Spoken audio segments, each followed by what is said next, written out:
Hey guys, welcome back to We Watch a Movie. I am Mike, I am Chad.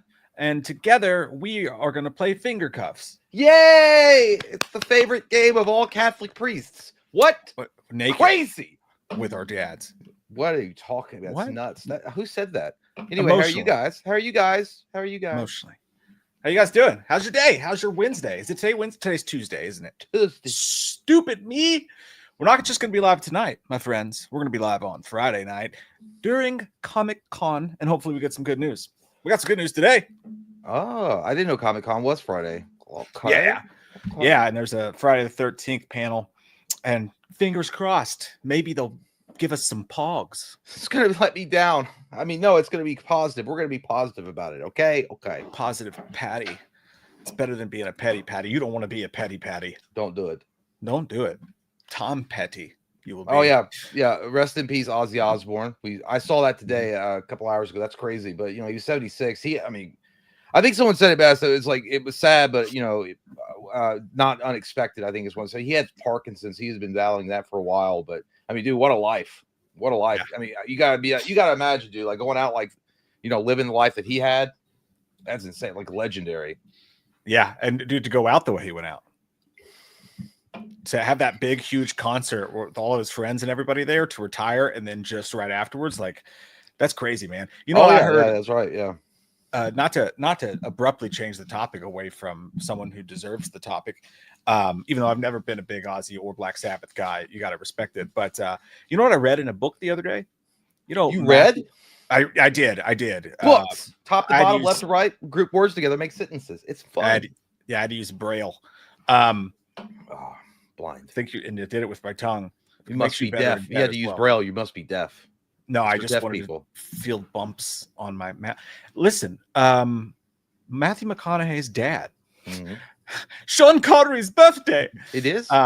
Matthew McConaughey's dad, in his book, his dad died while climaxing inside of his mother. Wow. Now that's a legendary status right there. Yeah. And he even said, he always told us he would. I was like, that's a weird thing to say to your kid, but he always said, kids, I'm going to die making love to your mother. And then he did. Yep. The old ball and chain got him in the end, huh? The old ball and chain got him in the end. Yeah. Just can't win with the women sometimes. I'd be okay with this. I mean, in like 50 to 70 years, I'd be okay with this. I almost said, huh? Yeah. So it was, huh? Yeah. Oh, by the way, I don't know if you guys saw this. I don't know. I want to go out, but by the way, I want to go out climaxing inside of all of your mothers. Anyways, go ahead. That's what that's what you need to do. As many as you can before you go and take the dirt nap of eternity. But so I don't know if you guys saw this interview or not, but and I don't know how long ago it was posted, but there was a recent interview that came out of James Gunn talking to some. I think his name is Josh Horowitz, is his YouTube channel name. Discussing Henry Cavill. It was actually a pretty interesting interview overall, but it was the only one I saw was like 2 minutes 30 seconds. So it was a clipped out part of the interview, but yeah, my opinion definitely changed on James Gunn. Not like overall necessarily for his films, but like as far as like how Henry Cavill was treated, I think he did the right thing, and it really wasn't his fault or David Zaslav. And I know a lot of people, I thought that it was both of them, that they were like, no, Henry's out. We don't like Zack Snyder. Get out of here. Take your tights with you and clean them. There's a butt streak on them. But what had happened is actually, and they didn't say specifically who it was, but it's really The Rock. The Rock is the reason why all of this confusion happened and why Henry Cavill was ultimately let down. Is because during the interview, James Gunn's like, we were literally pinning the script, and this like right after, just about in that same time frame, they offered me the role of leading the DC, and then all of a sudden we're seeing that Henry Cavill is like celebrating his return, and he's like, let's just say there was people moving the DC in the way they wanted it to be moved, and he didn't say, but we all know it was The Rock, because The Rock tried allegedly, but allegedly. You weren't drinking. The hierarchy. You weren't drinking when you were driving, but that bottle of rum on passenger side seat says otherwise. But if you were allegedly drinking, but he was doing it. So The Rock, anyhow, would try to come back and do something, which it was really sad, dude. I can understand, like, because they asked James Gunn, they're like, "What's that kind of conversation?" I was like, "Yeah, it sucked. It was really bad, but." Anyway, yeah, it was just Yeah, well, I saw that, and he was like, I was like, poor guy, and then he was like, I even talked to him about playing another role in DC or whatever. But yeah, I guess what happened basically was The Rock wanted his way, and he forced a statement that said Henry Cavill was coming back as Superman when he really wasn't, and that's what. But well, I mean, by the way, you said Black Adam wasn't great. I think Black Adam was like, it was all right. Like, it wasn't anything spectacular. I thought Pierce Brosnan was amazing as Dr. Fate, but other than that, it wasn't an amazing movie. But yeah, I think someone mentioned it there, like in the chat already. The Rock wanted to put himself as center of the entire like DC universe. He wanted to be the Vince McMahon of the DC universe. What I don't understand is how this happens. Like, you're already in the process of hiring James Gunn to not only pin a new Superman movie, but to potentially take over the entirety of the DCEU. But somehow or another, it's greenlit for the Rock's movie, where he's like, oh, I'm bringing back Henry and I'm doing all this stuff and I'm setting up this big showdown with the Justice League. Like, who greenlit this, whatever it costs, $150, $200 million movie, and while they're talking to James Gunn already to pin the movie? It's like, what are you doing over there? It doesn't even make sense. I wouldn't put him past it to do that for sure. And again, I was never interested in what they were going to do with The Rock anyway. Did I want to see Henry Cavill fight him? Yeah, sure. But I could have done that Rocky 5 style in the streets too. Well, here's the thing: a whole universe around Black Adam to see that happen. I didn't want The Rock being the main focal point for the DC. I don't think anybody did, but I did appreciate that he was at least trying to bring back Henry Cavill and trying to salvage what he could of the Snyder universe, even though at that point it wouldn't have been the Snyder universe. It would have been the Rock's kitchen and he's cooking. Like, that's what it would have been. And I don't know if I would have liked that, but I did appreciate that he was at least trying to work with Henry to bring him back. But dude, that sucks. And if I were Henry Cavill, I want nothing to ever do with like Warner Brothers or DC ever again. No, he should never come back. Because if James Gunn is like, oh yeah, I even offered him while we were having our sit down dinner together that you could come back and play another character and it won't be confusing. I was like, why would he do that? Like, that would be terrible. That's like a demotion. You go from being Superman to like a demoted like background character essentially. You know what I never thought of, dude, that I thought of the other day? It's crazy to think about this. When James Gunn produced Brightburn, right? It was evil teenage Superman. But that was 6 years after Man of Steel came out. It was something like that. It was around there. And that movie, literally, the trailer was a play on the Man of Steel trailer, right? The cinematography looked like Man of Steel in that movie. That was the evil version of specifically Snyder's Man of Steel. And I think it's so wild that Gunn produced that movie and then ended up supplanting everybody at DC and running the entire thing. So now we've got an evil Superman James Gunn movie and a happy good man Superman James Gunn movie. Yeah. And they both tie into what happened with Man of Steel. I really wish we would get a sequel to Brightburn, but that'll never happen now probably. But no, he said, he said that he only owns half the rights so that it'll never get a sequel. That's basically what Michael, stop being negative Nancy panties over here. He said Brightburn wasn't great either. Yeah, you should rewatch it. You should rewatch it, dude. I rewatched it the other day, and it was even better than I remembered. Well, yeah, but that movie was $6 million. Huh? They only spent $6 million to make that movie, and they pulled that shit off. Oh, look what you could do with some dreams and some pocket change. You could do a lot. But comparatively, I mean, Superman's $250 million. Yeah, and there's some debate going on about that too, about what the worldwide, box office is bringing in, and then James Gunn saying, "Well, there's a lot of anti-American sentiment going around the globe at the moment, so that's suffering." I'm like, I don't know if it's that, man. I mean, maybe it's just not strong in the global markets. It could be that too. I don't know. But he also said something about, or somebody in his camp, I don't know if he said it, but I was like, that's a little bit of the stretch of the butthole on the excuso when he was saying like, well, Superman's really not like a name that everybody recognizes. You're telling me that the Superman logo, Superman himself, isn't necessarily a global household name. That's a little bit of a stretch of the toilet paper. But anyway, at the end of the day, I don't care about the global box office market or, the people like get really hung up on that. But I will say overall, my opinion did shift a little bit on James Gunn because he did genuinely seem like a decent guy about the whole Henry Cavill situation. And that's not his fault. Like it was, if you're going to blame anybody, you got to blame the guy that was cooking something, allegedly. Yeah. And we know who that is. They tried to tell him that they didn't want Henry Cavill back. And he said, I don't care what you think. Oh, no, that's what I messed it up. What's the actual line? Too, nobody cares. Well, they were like, the guy that was Josh Horowitz, the guy that was interviewing James Gunn. It doesn't matter. That's what it is. Sorry. Oh, no. He's like, well, you were pinning the new Superman. You wanted a younger Superman. And like, I was like, Henry Cavill's not that old. Like David Cornsweet is like 10 years younger than him, which I mean, that's a lot, I guess, in Hollywood. But Henry Cavill could easily pass for a younger. but it would have been super confusing. So I get James Gunn's conundrum, because it's like, all right, so I don't want to have anything to do with the Snyderverse. I got to relaunch the brand, but I'm going to stick Henry Cavill back in it. But he's not going to have any knowledge of Gal Gadot's Wonder Woman or anybody else, you know. But I was like, a way you could get around that maybe is if the Flash movie happened and the Flashpoint thing that they did, and it reset everything, because George Clooney was Batman. That's true. They could play around with that to bring him back in some way, but I do know it was a conundrum that he couldn't really get out of. But yeah, I mean, it did shift a little bit. I mean, James Gunn might be a little arrogant, and maybe he does make excuses a little bit, but I mean, that was a nice thing that he said about Henry Cavill. And I just hope Henry Cavill, like, dude, he had The Witcher, then he has this, and it's like he keeps getting butt fucked all the time. And I was waiting for I didn't know we had passed the 10-minute mark. I saw it. Well done. Well done, my sir. eyes shifted to the left. I was like, now I can say butt fuckery. Because a lot of butt fuckery has gone on in Henry Cavill's career. So I hope that Warhammer 40K is awesome and he gets a career launch. I mean, he's already got a career launch, but he gets like some mega awesome franchise out of something that works for him. I agree. Another guy who got screwed over was Carl Urban out of Dredd. You know, it's so stupid, dude. Oh, yeah. I heard about that a little bit. I didn't see the story. I didn't read the story, but I have seen people losing their minds that they're going to fuck this up.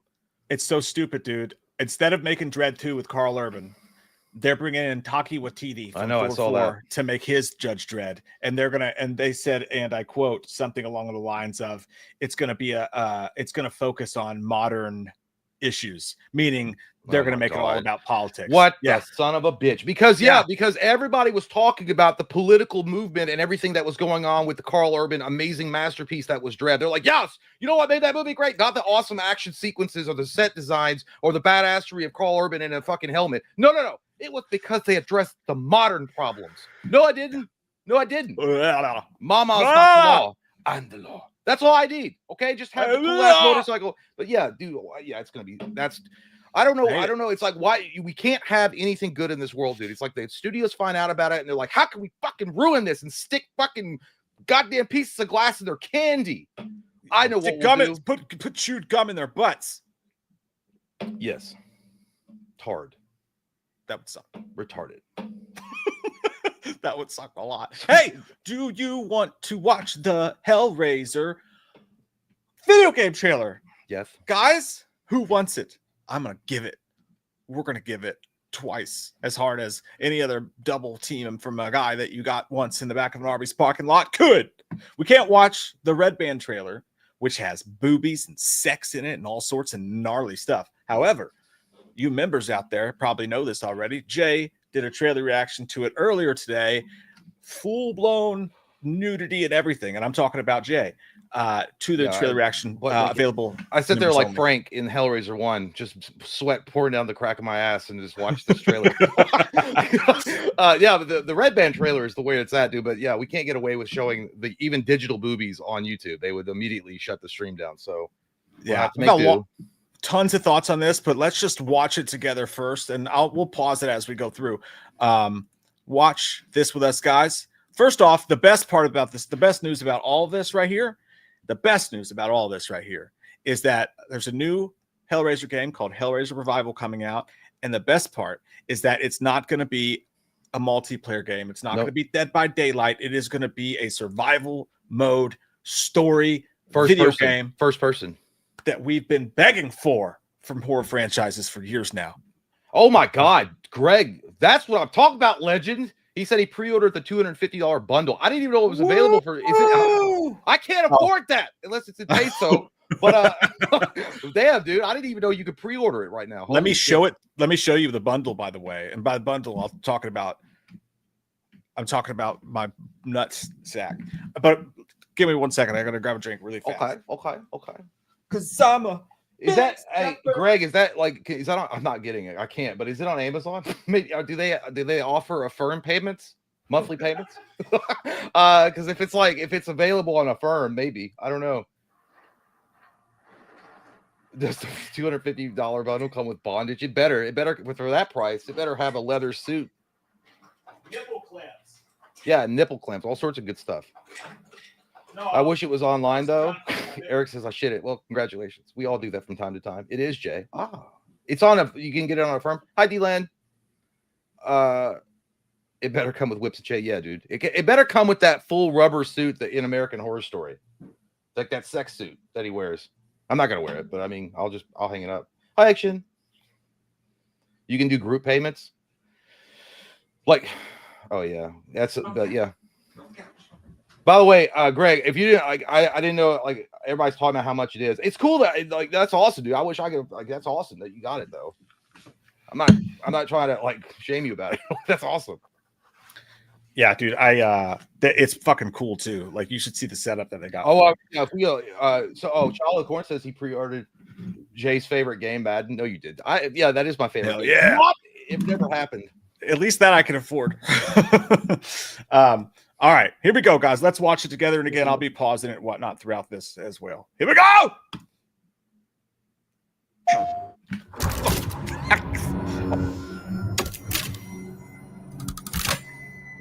You have a void. It's so good to hear your voice, Dada. By the way, oh, look at the sex stuff all there. That is the voice, by the way, of Doug Bradley. Yeah. Yes, it is. Yes, it is. Yeah. Dude, he's a part of the Hellraisers. Yeah, I know. It's so cool. That's too on the nose, my good sir. It is. That was the game, not me. A desirous, gaping heart.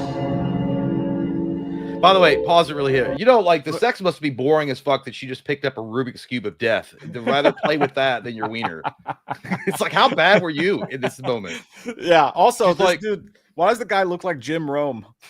He does. The sportscaster dude. Call me Izzy one more time. Or he's like, I sure as hell will. Whatever he called that football player that got pissed at him. Was that Jim Rome? Yeah. That was awesome. Jesus, Sidoroth, calm down. It's just beating it right now. But it does. It looks cool. It looks good. Yeah, it does. I'm gonna come on it. That's where you find the mythical clitoris. Yeah. Shit, your vibrator was plugged in, huh? It thirsts for excruciating pleasure. The very thing we offer. Dude, I like how in this version, like, they blacked out her boobies. Yeah. Like, it's like, that's the scariest part. It's like, your nipples are gone. God, it looks so good though. Butterbean. Butterball. Shut up. Chatter. And then female Cenobite. She is hellbound. Fuck! Follow her. Well, good luck, bitch. That's why I was like, good luck. Not me, right? Her? Okay, cool. Which one? This? No, not me, though. That one. Not me. Dude. I didn't open it. I was inside of her while she was opening it, though. So can I just, that's a technicality, though. You're not going to take me. That's not a 2-for-1. Dude, the only critique I may have for this entire trailer is, why is nose so big? They gave him a big ass nose. Other than that, it looks great. Yeah. Yeah, camera adds 10 noses. Yeah, it usually does. For we have such sights to show you. They don't show that either. Dude, that was a lot more graphic in the Red Band trailer. Oh yeah. Oh yeah.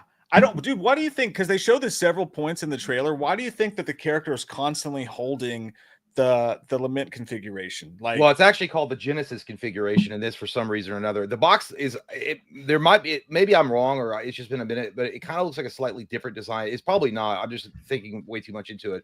But it's called the Genesis configuration. It's while they have it, it's more of a, it could be used as a weapon against Pinhead. Now that Kirsty Cotton used it in the Labyrinth in Hellraiser 2 against Pinhead and the Cenobites at one point, but it can't, but it's in the game, it's going to be able, you can like use it in conjunction with like weapons. Yeah, that must be it. It must, I mean, you must use it as like some sort of weapon for sure. Yeah, but in conjunction with them. That's Leviathan, by the way. That I don't know who that is. That's just a guy that's having a good time with his life. He's doing the Hellraiser or the Leatherface right there. Yeah, dude, look at the body on the board. I know. There's ooey gooeys all over the place, and there's a pentagram or something like that painted on the ground, and a naked body over here. Dude, is that?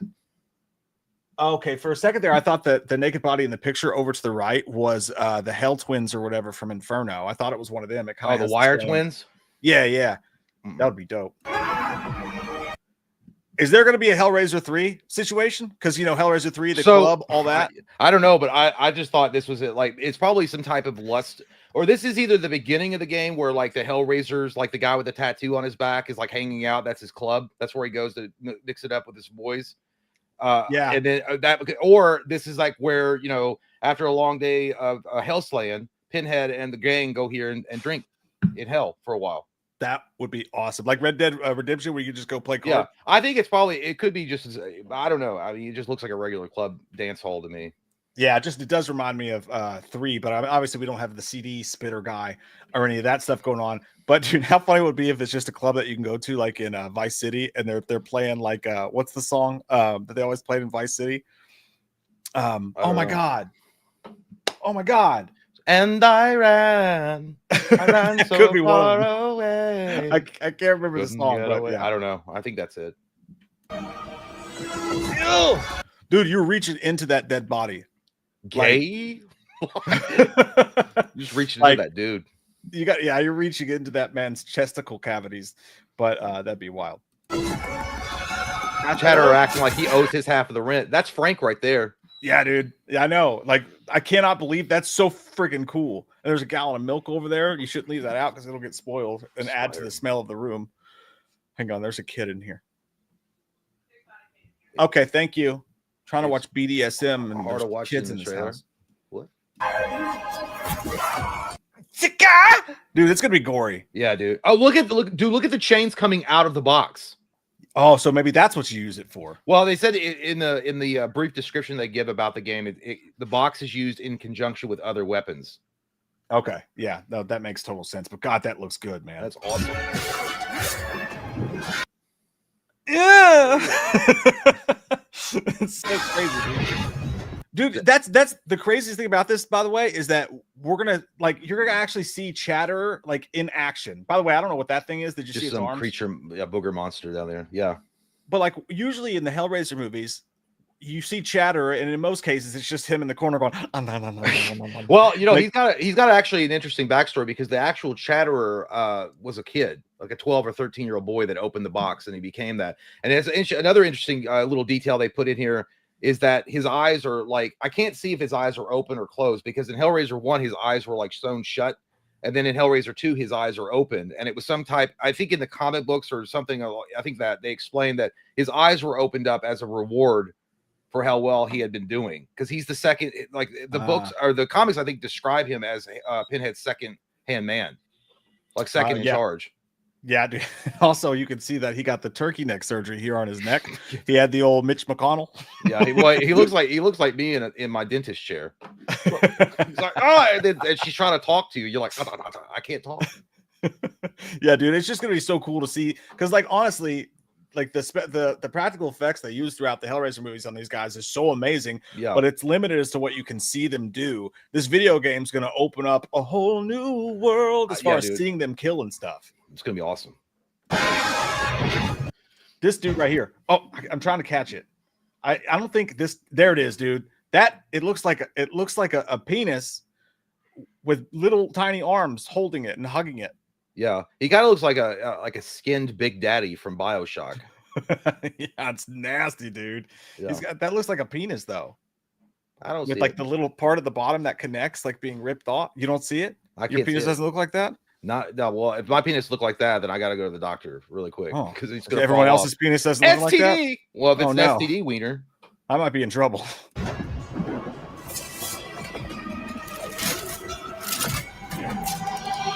Dude, it looks amazing. It's so. By the way, this is also apparently going to be a part of canon.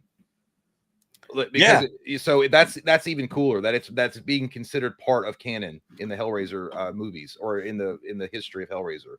Yeah, dude, and I think they say that here. Then to watch the Red Band trailer, you can just go to the members only section, and you'll get bottle service, and Jay will watch it with you. But you can also watch it at hellraisergame.com, and this is where they kind of explain what they're doing with the game.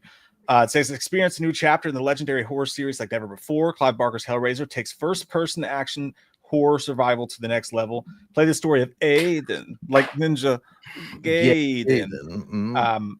the story of Aiden, who must use the power of a mysterious puzzle box, the Genesis configuration, as you said, to help his girlfriend Sunny's escape from the otherworldly hellscape of the labyrinth.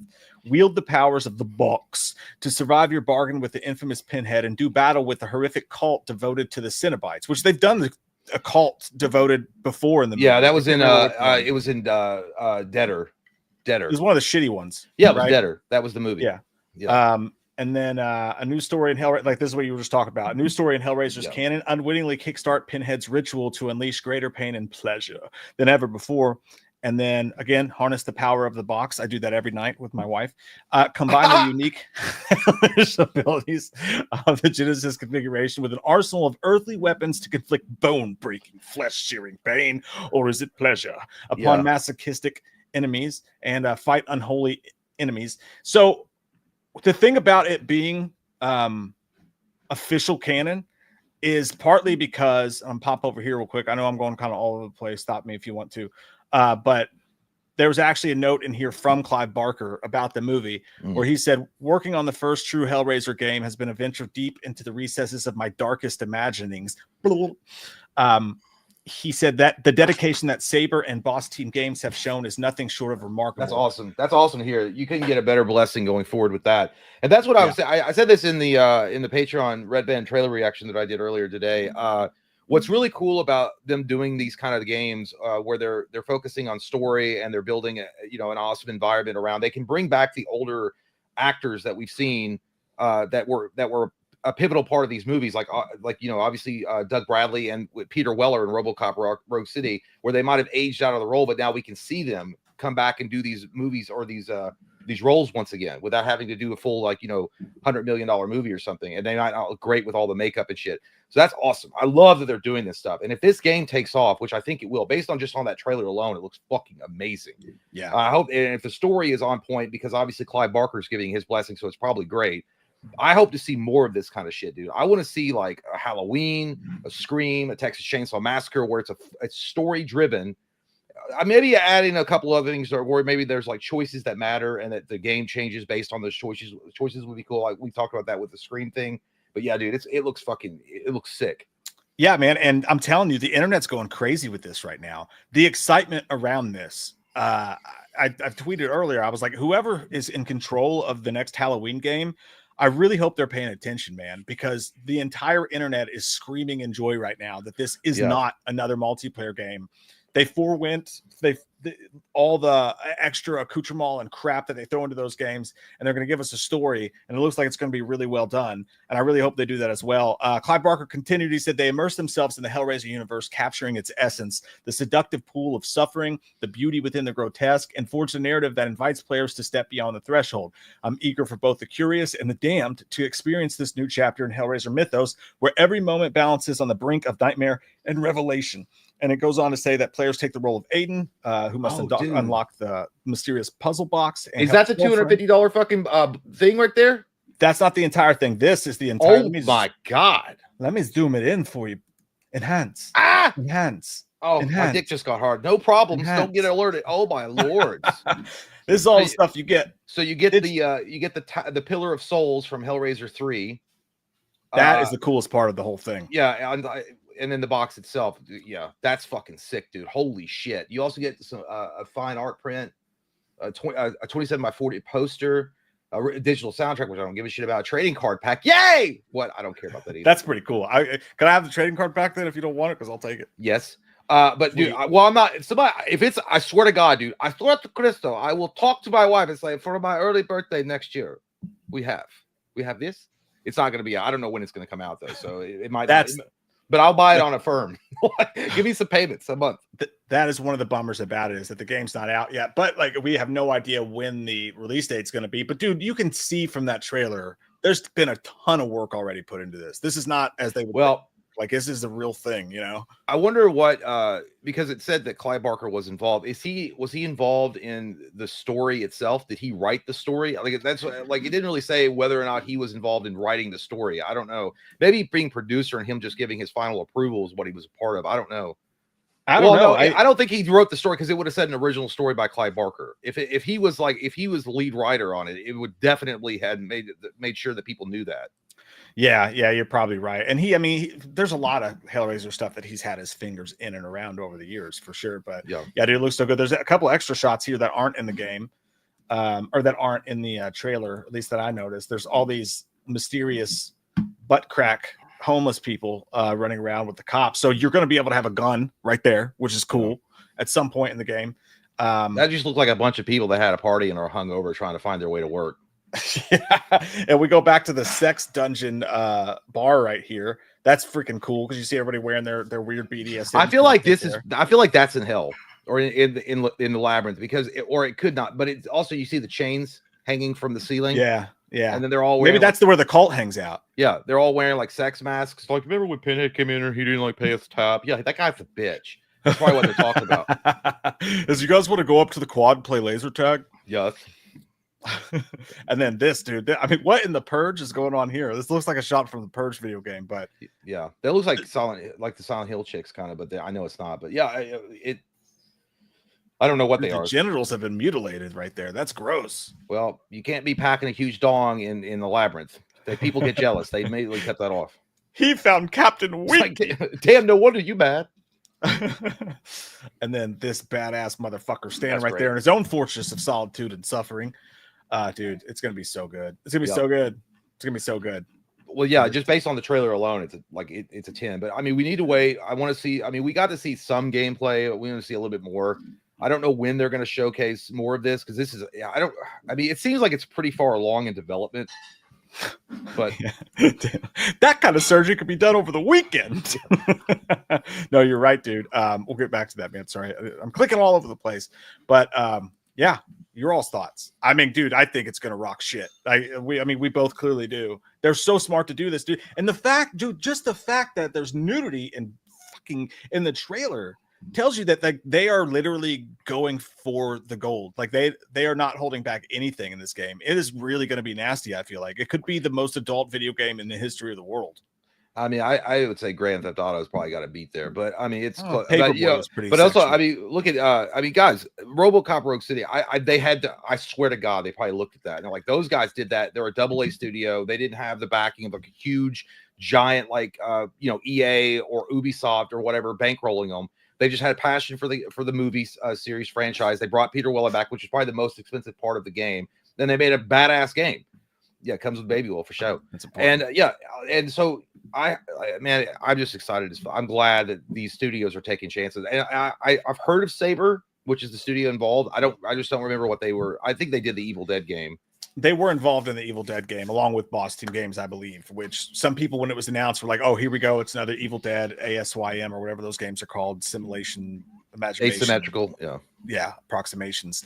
But dude, this is so far every single thing I've seen is 10 out of 10. How long is it going to be? I wonder, because I don't know.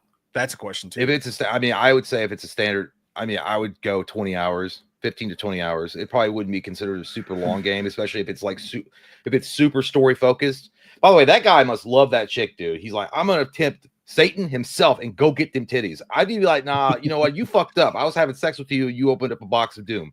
That's on you. That's not on me. That's on you. Good luck. Yeah, if that was April, Jay'd be like, well, at least I don't have to watch I Know What You Did Last Summer now. Which he did. I did. We'll talk about I'll never watch that again. But I'm like, you know what? It's been good. It's been a hell of a run. You have a good time down there. I'll see you later. Have a good one. Bye-bye. Hopefully Adam Sandler's down there, honey.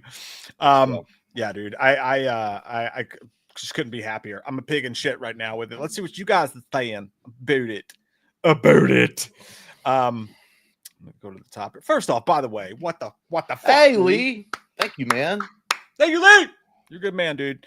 Too good to us. He says, hey, my sexy fellas. Hope y'all doing well. R.I.P. Ozzy Osbourne. Mm-hmm. Excuse me. I'm going to punch myself in the dick now. Hey, Loomis, get back to your chores. Clean the kitchen and the bathroom. Scrub them toilets. By the way, that was an AI pick. This one. That was an AI pick. This one now is not AI. It's me as my character. Meet Draven.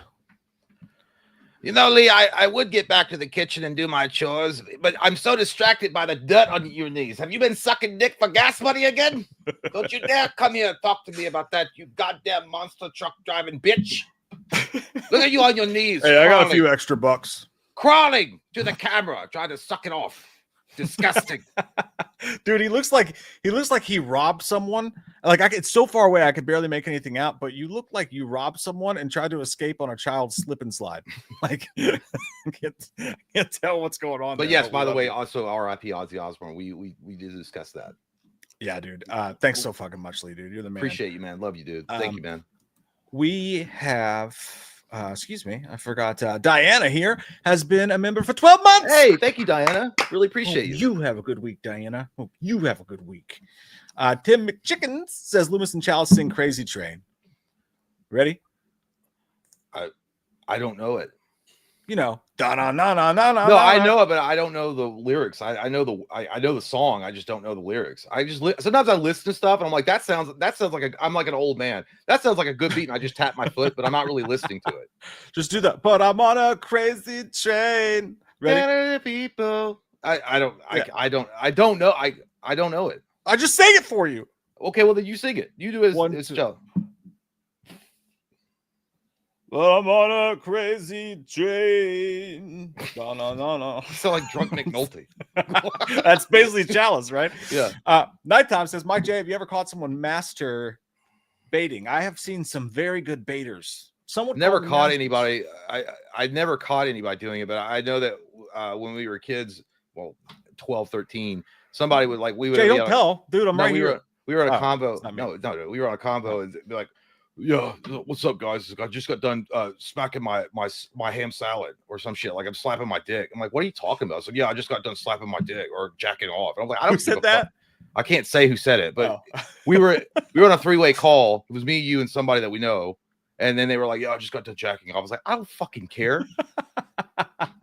No, I've never caught anybody. I did have a friend in high school who used to come up to you after he would. Hey, nobody's in the house, are they? Okay. I had a friend in high school that would my daughter has friends over there in the pool, so I'm making sure. He used to come over. Like, God, your dad's like a creep, huh? he would walk over to you and he would literally put his finger after he fingered a girl under your nose. And just wipe it across your nose. I'm like, dude, fuck, gross. Yeah. What's that smell? My turn. What's that smell? My ass. My ass. Child of the Corn says, damn, fellas, that Hellraiser game looks insane. RIP Ozzy. Also been watching football again. Actually watched the Giants 91 Super Bowl win. Who did they beat, Jay? You don't know. I do. They overcame great odds and they marched on with Lawrence Taylor leading the charge because he was the sack king, and that's what he is. They beat Buffalo Bills. Is that true? No, I don't know. But I know that the Buffalo Bills. It might have been. You should have held on. Because they went 3 in a fucking. It was either the Buffalo Bills or it could have been. It wasn't Dallas. I think they played. But I swear it feels like it was Buffalo because Buffalo was on fire, like a bunch of losers losing 3 times in a row in the early 90s. You had fucking Jim Kelly and Thurman Thomas, and you can't put together a win. It was a solid guess. I don't know who they beat either, to be honest. But I'm not a Giants. Go back to fan. your Madden game, corn of child. Madden's coming out soon. I've been playing NCAA 26, having a good old time. Joe Valentine says that he became a YouTube member. Hey, thank you, Joe. Welcome, sir. Cinna Ross says Ozzy co-wrote Hellraiser with Lemmy. That's Hellraiser. That's a fucking awesome song, dude. I know that one. Nerd or Die says, sup, my ninjas. Ninja vanish from this conversation. Will you do Hellraiser play-alongs? I say yes. I was literally thinking about that. I was like, maybe we could figure out how to set it up. I mean, obviously, we don't know how to work Twitch, but like, I could probably, because I've got Xbox Game Pass again, so I'm going to buy it on Xbox, which I think you can connect it. If it's available on Game Pass, I could probably play it on the computer. I got a controller that I can connect to the computer and play it through that way. Maybe do it. I don't know. I could probably figure out how to do it on like a Patreon or something like that. I don't know, like sharing, like, I don't know if like how you share the screen, if I can share the screen down here with StreamYard so that they can see what I'm doing. Yeah. Well, what I was going to say, dude, is what we can do. That's basically what you were saying is for Patreon streams, if you come over here, we can hook it up to the thing and play it like we played that Athenia game. What game did we play? We played Madden last Patreon stream. But we played that, or I could buy it on Steam. If I could buy it on Steam, I could just share my screen and we could play it together and play through the whole thing on a Patreon stream, and then take the highlights and put it on YouTube. Well, I like to be alone with my Hellraiser. Excuse me. I didn't realize it's like a whole nipple like piercing thing. I didn't realize you wanted to be alone. Just eat my I'm kidding. No, I would be fine with that, but we can't beat it in one night. There's no way. No, we'd have to take our time with it. Yeah. Depending on how long it is, we would have to take our time with it for sure. Especially if we're drinking too. We're just at one point we're just gonna wind up sitting in that bar and not moving in the video. Yeah. Game. We're like, oh, just hang out with everybody. Or another option is if you do figure out how to play it out and share it, you could play it and I could just watch in the chat. No, it would be fun. I used to watch Jay play Resident Evil all the time. That's true. No, I'd be fun to do it. We just wouldn't be able to beat it all at once. If you get too scared, we could take a break and I could play a game of Madden. Dude, like that's the thing about this movie, or that the franchise itself of Hellraiser and this upcoming game is that shit never scared me. I'm just so fascinated with the characters and the story. It's so good to me. Like I'll just be like wanting to know like what's the next step or how they're gonna get out of this or whatever. I love that world. I think that world is so fucking cool. Yeah, dude, and there's a fucking ton of lore, as you know, along with that, and hopefully they'll dig their sick fingers into it. Gary B says, I can't wait for anything Hellraiser related film one day down the road. Dude, I hope it, dude, if this game, this could fix, I'm telling you, best case scenario, the ceiling's high. All right. The ceiling's so high, dude, because this game, the hype around it right now, and we look at what Hellraiser's done, dude, for like so many movies in a row now. They've put out straight to VOD. Even the new one, the David Bruckner one, didn't even come out in theaters, right? Yeah. So like this could be the biggest thing in the Hellraiser franchise since the original 3 films. And if that happens, this game, if it's big enough and good enough and strong enough, it could actually be the thing that gets enough interest around Hellraiser for us to see Hellraiser come out of the VOD DVD world and go back to the big screen again. I mean, that's a possibility. Well, the direction they took the Hulu exclusive Hellraiser, I wasn't a fan of it. I just didn't like how they changed some of the lore around. I didn't like that at all. So what I would hope is that maybe this would lead the charge. And I know this is sacrilege for a lot of people, but you know, you got to face the facts sometimes. Doug Bradley can't come back. I don't see him ever wanting to come back and reprise the role of Pinhead, except for like in the video game form. I said earlier, like we've said it multiple times. I think that if you gave a role, like if you're going to relaunch like Tales from the Crypt, but have Hellraiser stories and have Doug Bradley come in and film segments of him introducing each episode, you could maybe work that in. But I hope this game is successful enough that maybe it leads studios to be like, you know, maybe we take a chance on a Hellraiser reboot or remake. Yeah. And start fresh and start something new. And that's sacrilege to a lot of people. They're like, well, what the fuck would be the point in making this game where it's going to be canon? But I was like, the movie came out in what, 1987? Mm-hmm. And it was I think directed by Clive Barker. A lot of people loved it. I mean, but then it also didn't, you know, perform as well as they wanted it to. I think with the right director and script, right, and also Clive Barker would probably be involved. I think you can make that movie good, remake it. Well, here's the interesting thing about that, dude. The original Hellraiser, you don't really have to, if you could reboot it without truly rebooting it. It doesn't have to be a remake of the original Hellraiser, because really the original Hellraiser was the story of Frank, and it was the story of the dad, Larry, I think it was. Larry and all that stuff going on. And they didn't really get into the origins of Pinhead until I want to say 3, when we see the second one. 3's when we see him in the army uniform. Yeah, they got deeper involved in his past in the 3rd, but the second one, it's revealed that he was once human and all that stuff. But you're right, as far as his actual past, it wasn't revealed until the 3rd movie. Yeah, that's when we actually saw it was Doug Bradley dressed in his army stuff. Yeah, World War I. Yeah. So I mean, they don't really have to go back and do the reboot. Well, see, I know that some people got it. Like, I do remember people not liking the idea of giving him any type of humanistic past, because then you can relate to him and you kind of feel sorry for him, which I didn't like either. I thought Hellbound, Hellraiser, I know. And then they made him like, they're like, oh shit, you just got your ass kicked by a Cenobite that just became a Cenobite. Dr. Chenard is like, and then they just get like, he throws some chains at him, and then I think it's Chenard, just bitch slaps him around and fucking turns him back to human. And you're like, what the fucking slimy shits is this? Yeah. And then I didn't like that. So I feel like it's one of those things where maybe keep his past hidden. I just don't think you need to tell me who he is. I don't need to know. Yeah, no, I 100% agree. Gaza says, me and my I love his fucking picture.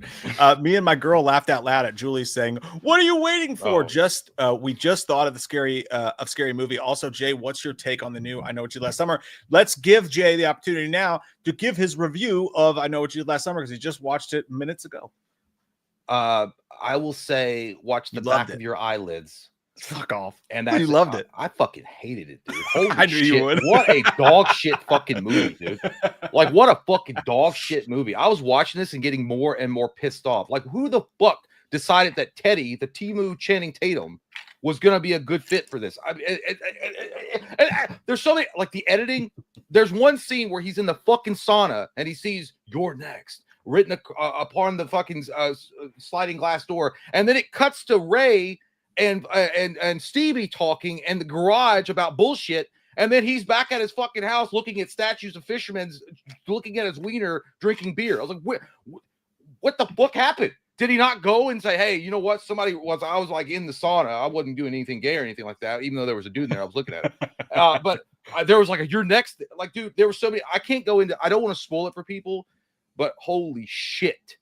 And there's one particular scene, dude, I watched it with April. She likes I Know What You Did Last Summer. She fucking loves it. She hated it.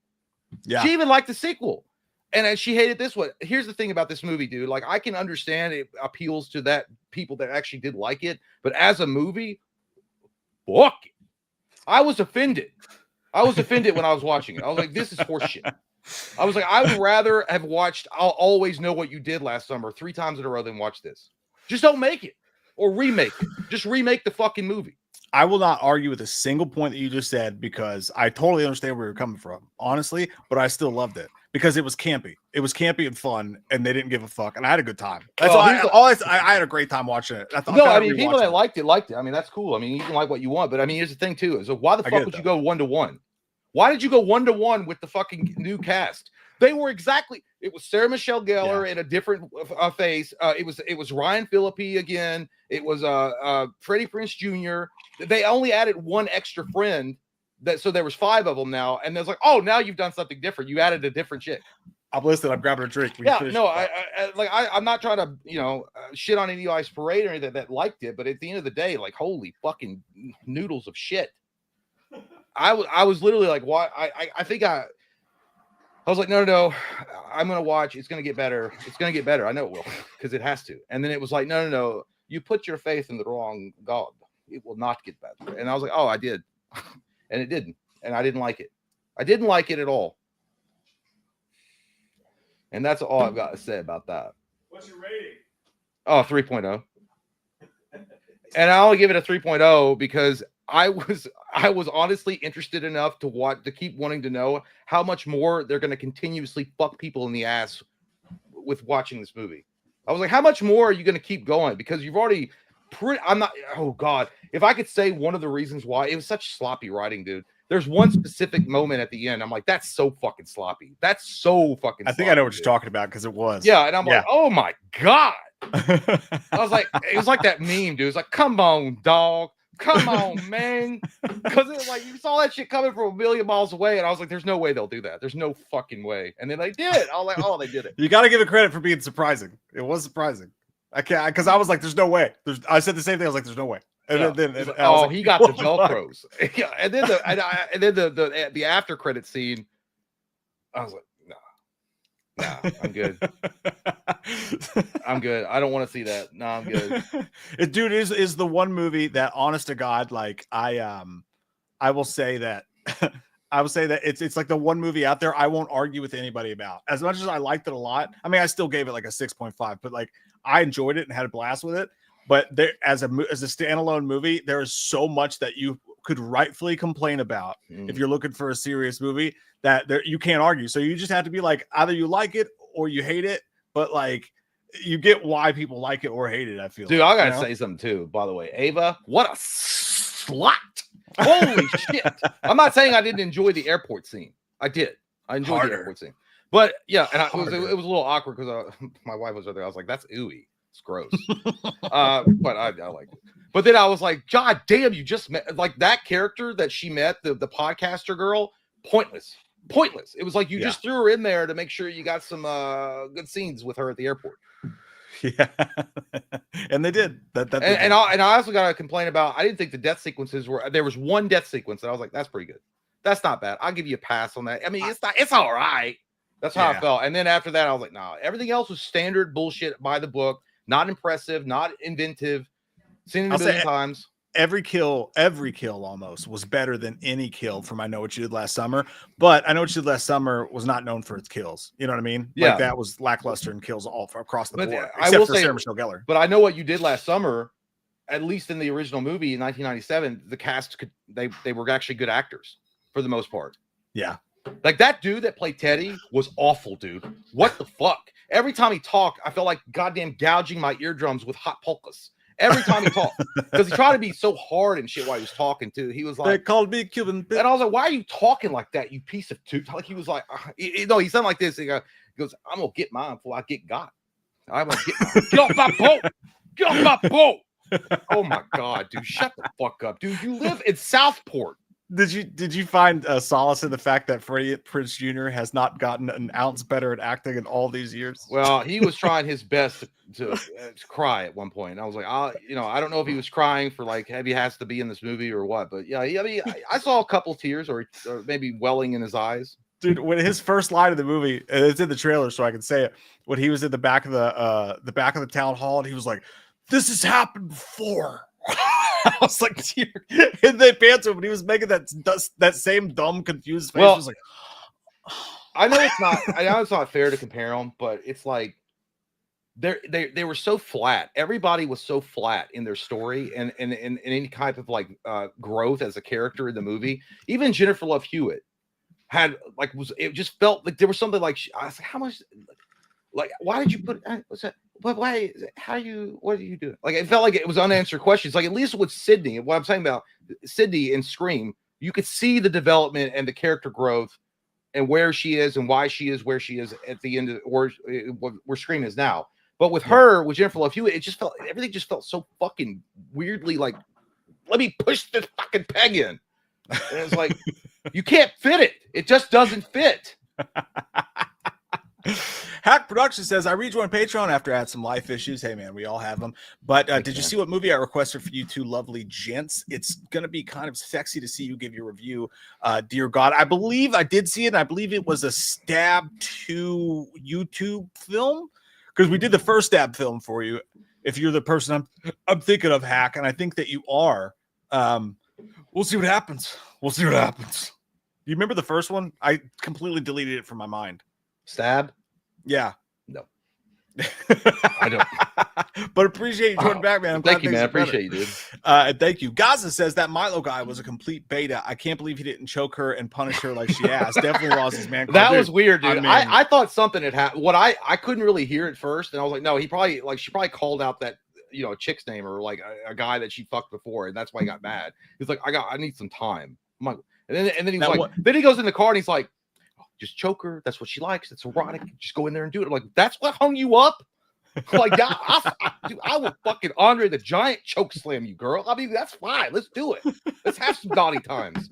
That's what made you run out there and cry in the car? What the fuck? But I will say this about him. To be fair, they had a history, so. They did have a history. That was his ex, or her ex. But yeah, again, the guy, he acted just like Freddie Prinze Jr. did in the original one. The same fucking. And he really was the new Freddie. Yeah. Kind of. So that makes sense for sure. I was thinking the same thing. I was like, just get in there and do it and be a man. I was like, what the fuck, dude? That's what I'd be like, in a 40-year-old virgin when when Elizabeth Banks is in the bathtub and she's like, ha, and then Steve Carroll's like, Cal, I don't know what I'm doing, man. And Cal walks in, he's like, hey, what's up? Yeah.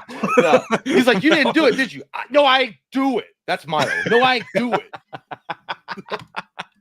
Burks Movies, thanks, buddy. He says, hopefully Hellraiser is good enough to jumpstart a bunch of single-player games based off of horror or films. This looks awesome. I hope so too, man. Hell yeah, dude. And again, the key thing there is single-player based. I hope we support this game because if you are tired of every horror being the same, I run around, I turn off lights. Those games are good. They put a lot of heart and soul into them. Texas Chainsaw Massacre was good. Friday the 13th was good. Evil Dead was good. But like, it's not my personal thing. So I'm really looking forward to them doing an old school game personally. I think we all are. 100%. And I'm also glad that this is going to be multi-platform and it wasn't a studio coming in and be like, well, we're going to make this exclusive. Because at first I saw it and I was like, oh, it's an Xbox exclusive. I was like, that's not good for anybody. That's not what you want. But thankfully it's a multi-platform game, which is great. Yeah, I think it's gonna be great, dude. Nerd or Die says in the comics, Christy C became a hell priestess. I know, I saw that. I wasn't a huge fan of that, but it is what it be. Kirsty Cotton. Yeah. We did see a lack of her in this trailer. It would have been cool to see her come back, and maybe they will still do that. I don't know. Well, I think it depends on the time frame too, because I mean, I don't know I'm assuming that the game is going to take place in now, like modern time. But it would be, I thought it would be cool that they did it in the 80s or something, and she could come back, or early 90s. Yeah, I would love to see that. Ariel, member for 12 months, sending love from San Diego. Thank you, man. Dude, I want to go to San Diego so bad. It's where Tom DeLonge is from. It's where Blink-182 is from. You guys got beaches. Jay and I prank called someone in Encinitas at a Walmart, and he was a dick. Yeah. That was on the Patreon stream. That was hilarious. He was like, I'm not going to go find this CD. I'd have to look through all the CDs. I would be like, so you're getting paid, right? Go look for the fucking Blink-182 CD, Todd. But yeah, no. You San Diego bitch. Not you, that guy. Not you.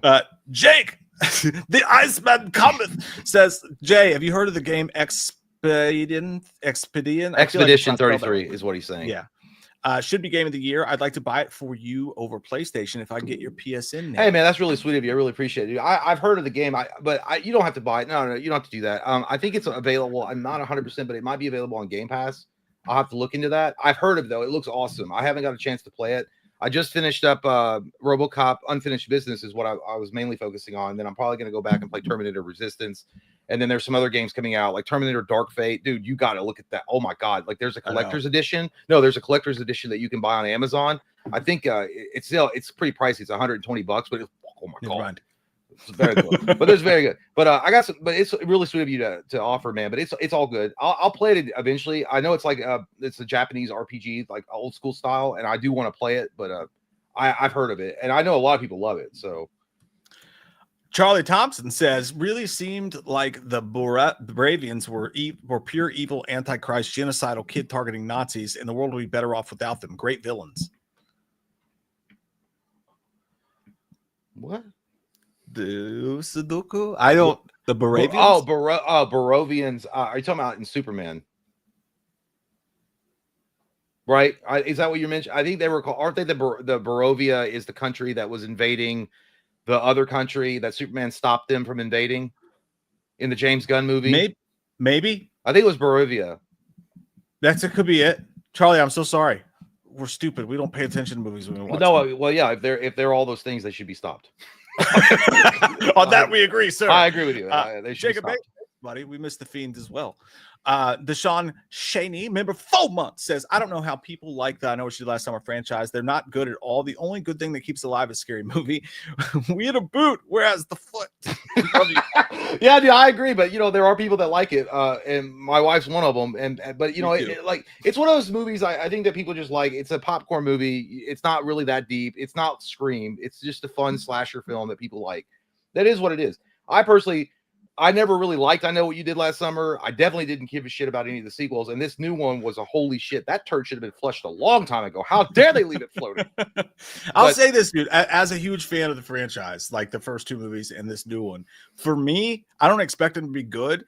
But I explained it as it's like a summer popsicle, man. Like it's got summer vibes to it. It's a fun, like not whimsical, but it's a fun, just entertaining slasher movie. I just enjoy the vibes. It's like Dawson Creek with a knife. Yeah, I don't know. I just it's if it's a slasher movie, it's a slasher movie. I mean, it is what it is. And some people complain. They're like, dude, that ending was so Lifetime. And I was like, I know. By the way, that's a perfect yes, dude. It was. Yeah. Oh my God. When she's like, what are you waiting for? Like, why are you whispering it? and it was like so dramatic. And then there's that one scene where that podcaster chick is talking to Eva, and she's like, yeah, the other girl got a letter or a note too. And then she's like, what did it say? And then she gets real seductively close and like whispers in her ear. She goes, I know what you did last summer. I'm like, make out or get out of the way. Make out or get out of the way. So dumb. I will say that ending, dude. I actually I don't mind what, and we won't say anything about it. I don't mind what they did with the ending, but I just feel like if they were gonna do that ending, they should have given way more exposition and they should have had way better lines and way better motives. It was just kind of like, oh my god, they're doing this, and then they were like, okay, we did it, we're done. Well, here's the problem. Here's the problem with what I had with it, and the ending specifically. Well, the whole movie I have a problem with. It's like you guys could have fucking given that money to charity or something. It would have been a better. I don't know for what it will cost to make it, but I'm saying what they did with the ending, it ruins a lot of the previous films because now when you go back and watch the previous films, you're like, I don't fucking care. Yeah, no, I get that. No, that is true. That is true. But for me, it was like one of those things like you don't give a fuck about it, so I can't really give a fuck. So I was okay with it, but I get it. That's 100% true. I wish that I just wish they could have done something really inventive or cool with the death scenes. If you're not going to give a shit that much about the story and you don't really, you're just kind of throwing it at a wall and seeing what sticks. At least do something cool with the story, like the kills. Yeah, I thought the kills were fine, but like they were acting like they were going to be super crazy brutal, and they weren't. Yeah, they were just decent kills. Big Papa Musk says, Loomis, I heard you sniff your fingers after wiping. I heard you vomit when you see your reflection. Shut up! I don't. What are you talking about? Sniffing your fingers after wipe? Is that what you do? That's nasty. That man smells his own toots. Leave the machine Bowers. We've all done it. Lee the Machine Bauer says, hey, Loomis and Chalice, are you both excited for Happy Gilmore 2 this Friday? Y'all go play some golf and no race in the golf carts. I will say before we do the Loomis and Chalice thing, I will say about that, dude, this is a packed ass week because Fantastic Four is coming out too. Yeah. And we're going to see that and review it. Yeah. So kids. Packed week. So, yeah, I'm going to watch Happy Gilmore. I'd like to, that blonde chick from the first one. I'd like to put some barbecue sauce on that. You know what I'm saying? I'd like to take her to the 9th hole and then find her 9th hole. If you know what I'm saying, yeah. I'd like to give her my Subway foot long. That's what I mean. And that's why your dick is about ready to fall off. STD loaded. Loaded with all. Run it through the garden of STDs. I'll run it through your garden, pal. No one's going to run it through nothing. And I don't care about golf. I have no time for that pussy game. I stand around with a stick and grip it hard and knock the ball into a hole. Jesus Christ! If there was ever an allegory, me on. I don't want to hear it. I don't care. The only thing I agree with Happy Gilmore is that golf requires goofy pants and a fat ass. That's it. I don't care. I like a fat ass. I like goofy pants and a fat ass. Good for you. They'll go fuck a clown. I like a woman or a man in a sundress. Personally, go fuck a clown. You'll get them both. Well, I'd have sex with you. Dude, I will say this point, by the way, Lee, I love you, dude. I really do. But I will say this 100%, 1000% that I've noticed when we are doing the characters of Dr. Chalice, Dr. Loomis poorly, might I add, the dip in viewership is amazing. You can see it happen in real time as we do in real time, real badly. It goes from a few what and then no. I'll come back. Are they done? I'm done with this now. Yeah. Speaking of which, Nick says, say Cookie Woman. Cookie Woman. Shut the fuck up. JB protected. Michael Myers. Whoop. I don't know. That's it. Cookie Woman. Tim McChicken says Michael and Loomis were caught at a Coldplay concert. Dude, I literally, we talked about this and we covered the whole thing in the last stream, but I was like, dude, we should really do a skit of Michael and Loomis and that happening to them. But by the time I said that, immediately that night, Kate's mom came over for dinner and they were all looking at the memes and she was like, you guys should do that. But dude, there was a billion of them already. Yeah. There was a billion skits that other people are, so it's already dead. Those things, like when they happen, they're so fast. If you're not there within a day to make fun of it, it's dead. Well, to be fair though, that's going to be legendary. Like that's legendary meme status. What that couple or that cheating couple's gone through. So even if we waited until October or later to do it, I think it would always be well received because people are going to know it. Dude. By the way, and I don't know who said this, but they're like, I wonder if that CEO that resigned, if he realizes that it doesn't matter what he's done in his life and what he'll do in his life later on, ever at the accomplishments that he'll have, he'll only be remembered for that. That's like shitty. Don't cheat, when you have kids, don't cheat. 100%. Speaking of which, dude, guess what I got in the mail? Oh, that looks badass, dude. That actually, dude. Yeah, that's the old school mask.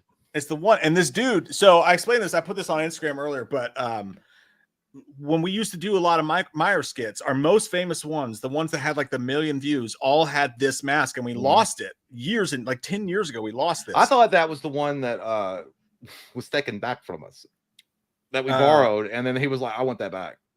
No. It's the one that got lost after we did. Nobody could find it. Oh, okay. I think it may have been the same mask. No. That was the one. That's the one that, he's never mind. I can't get into details about it, but we borrowed this mask originally, and we were supposed to give it back, and then it got lost. Yeah, something like that. But so I rebought it. I think it was like $180 or something, but the original mask was like 500, and the guy doesn't even make them anymore. It's the Nag Badman 78. And dude, the reason that we had to buy this again for Meyer skits is because it has this stupid look about it that is just funny. It's a great mask. It's amazing mask. It's amazing. That's the guy touched it up, but well, it's the Madman 78. But the thing about that mask is it always kind of it's not exactly, but the way it can kind of look like different masks from different films based on how the light hits it, which I like a lot. Like the way you're holding it right now looks like the original 78 mask, and then there are certain times where you can hold it in a certain kind of light and it looks like the Halloween 6 mask. Yeah, and he opened up the eyelids a little bit, which I'm not the biggest fan of because it makes it kind of H2O-ish. But yeah, dude, it's such a good mask. I cannot wait to do a skit with this. And it's in such. And you got it for a good deal. Yeah, for that mask in that condition, it was a really good deal. Amazing for sure. Pumped about it. Fucking pumped. It's gonna be you guys. Well, I'm gonna go pump my wiener really quick. I'll be back. I got a piece. You gonna jerk it? Yeah. Okay. Promises. Don't show me something you can't give me. That's what I said to Louis C.K.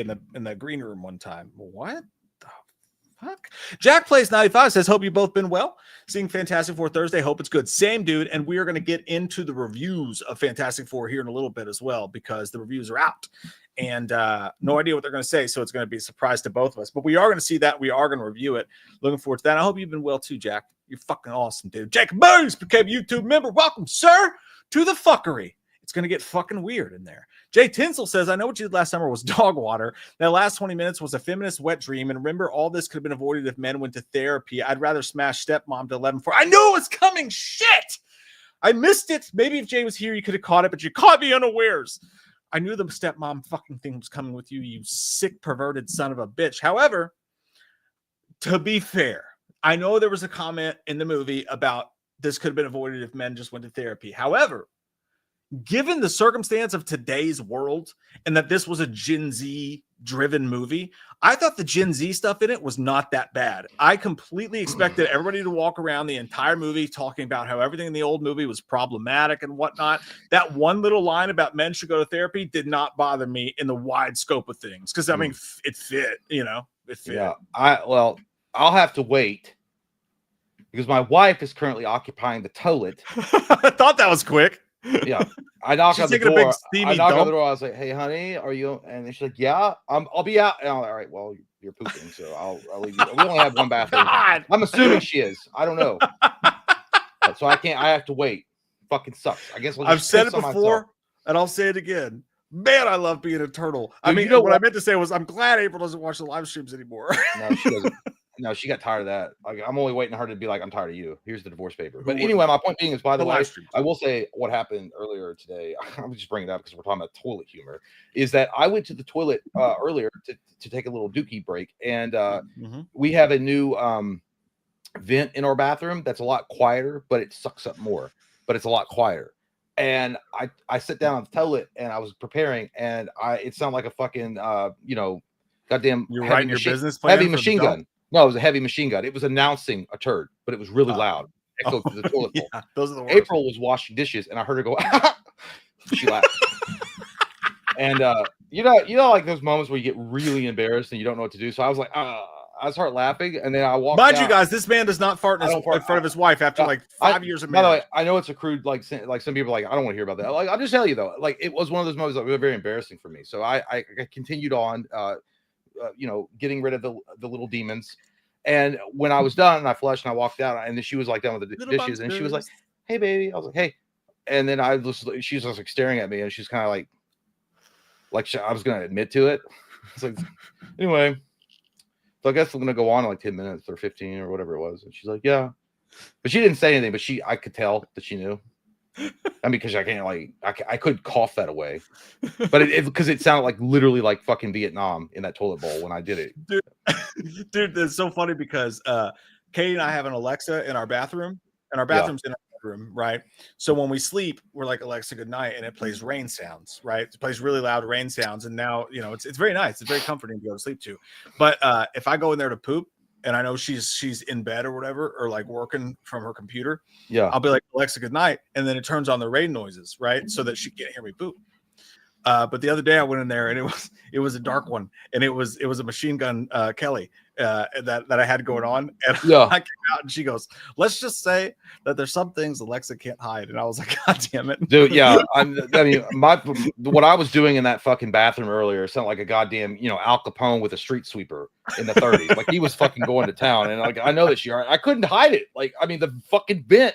They changed the vent. I mean, before it sounded like an industrial fucking like nobody hears shit. This one's like so like you just hear that shit, right? No matter how you're trying to but yeah, she laughed and giggled. I'm glad she had a good kick out of it, but the soul crushing embarrassment was amazing. You just got to get over it, man. Just fart in front of her. I don't do that. I don't want to. I don't want to do it. I can't do it. I don't know. Dude, I went to the bathroom after watching I Know What You Did Last Summer to pee, and it was an empty bathroom. There was this dude in the stall, dude, and maybe there was a mental issue or something going on. I don't want to, but I'm just gonna reenact it for you, dude. Like literally the sounds. It was like in Scream 2. It's like, mommy, no, mommy, no. And then he puts his ear and he gets stabbed. This guy was like, and then there was like a. He's rubbing one out. It sounded like it, but I was like, "There's no way," because he sounded like he was in pain. He was like, It's like why were you watching? Dude, what movie did you watch?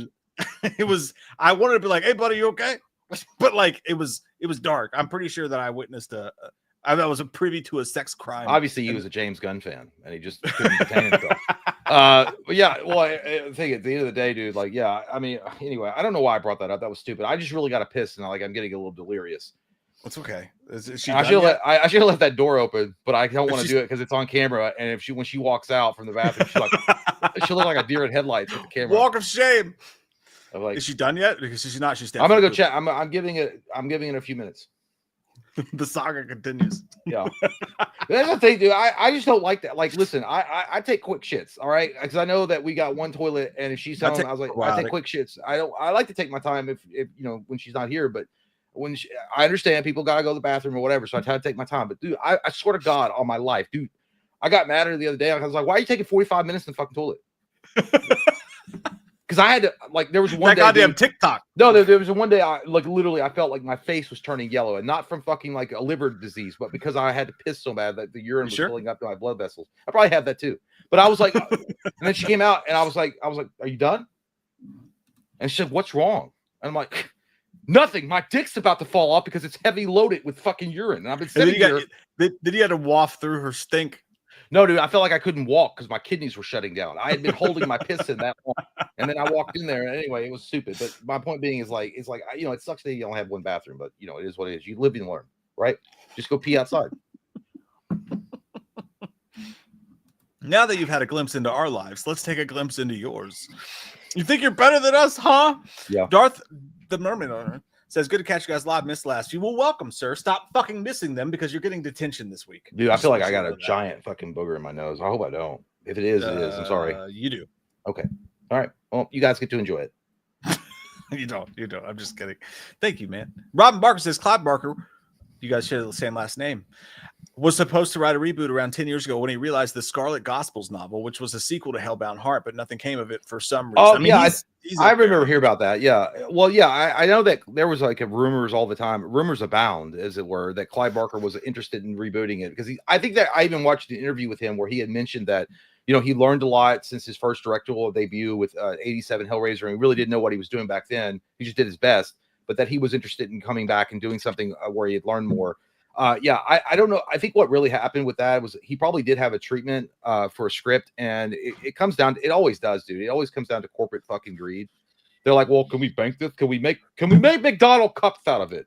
And he's like, no. He's like, well, then I don't see the marketability. What are you, a degenerate?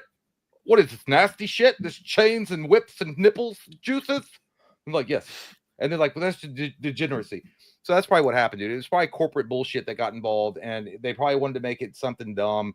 Like, dude, I was listening to a Tim Burton interview with Howard Stern and which I feel about his Superman movie that never happened with Nicolas Cage. I'm listening. 1 sec. Yeah.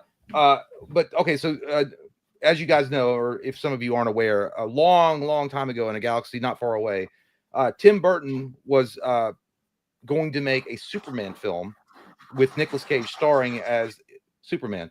And they had got to the point where they were testing suits out. There's a video on YouTube that you can see it. And ultimately it fell through.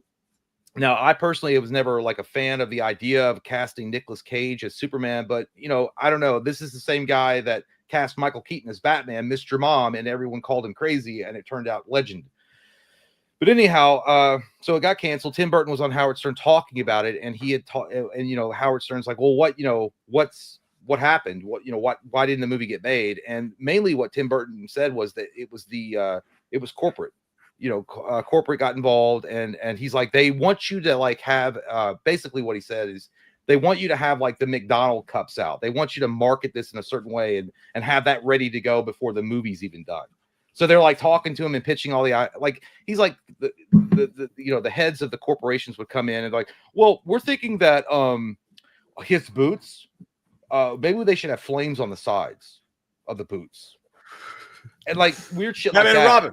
Yeah, so and then he was like, the corporations get involved, and it just never got made.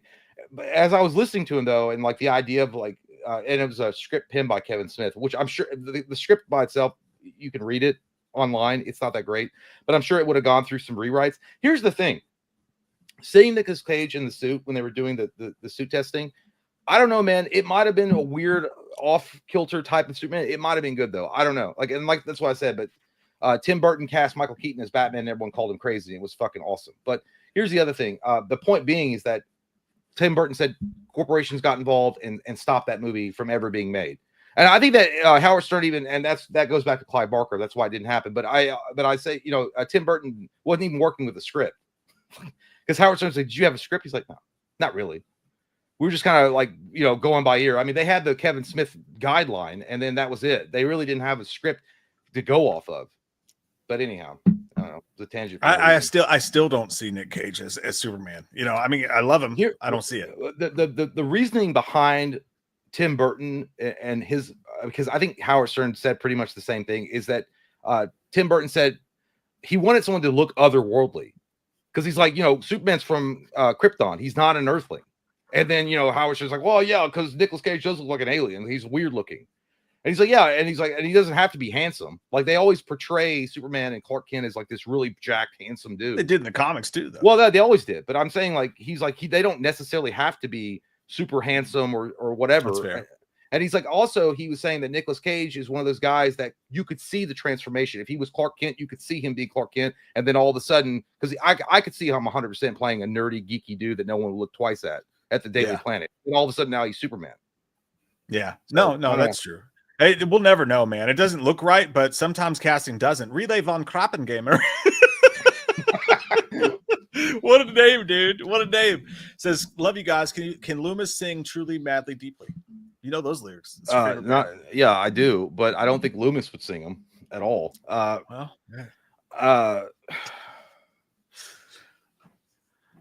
Need one to bet. I don't even know why I started with Subway. I started with Slenderman. Right away. I don't know what I did. I want to bathe with you on the mountain. You still did Slenderman, dude. I said fuck it. I know, but you had the what the bathe with you on the mountain. I'm sorry, dude. There's a lot going on. I have to pee. I'll have to get. I'll do it later. Just do it really angry. Really angry, Loomis. Okay. Good. I don't know, but that my neighbor upstairs is angry. Like that fucking stomping sound like Michael killing somebody. Like that guy was stomping hard. Because I was like, oh, I was too loud.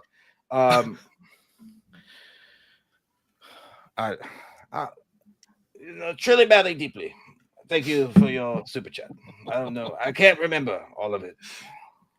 Zitteroth says pepper. It tastes like peppers. Jay tries tequila. That was in the Patreon stream. Jay tried the I've had tequila before. Matthew Lillard tequila. Yeah, but that one it tastes like salted peppers. Like super salted peppers that have been out for a while. if you guys did not watch, sign up for the Patreon, watch the last year. We prank called people. Jay tried 3 different beers. 2 of them were massively disgusting, and a tequila. Bad. It was crazy. Christopher Sampson, and I'm gonna watch my mouth here for the next couple minutes because there are children afoot.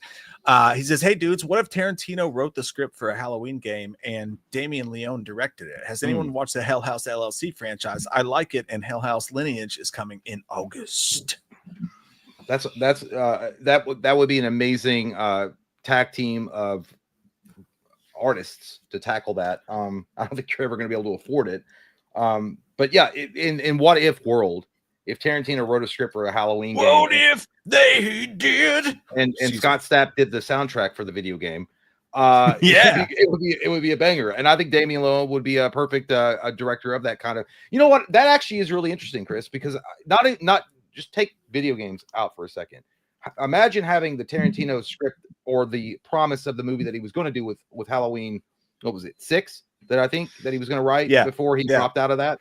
Imagine taking his unused idea, writing out the Halloween movie of what his vision for 6 would have been, and then getting someone like Damien Leone to direct it.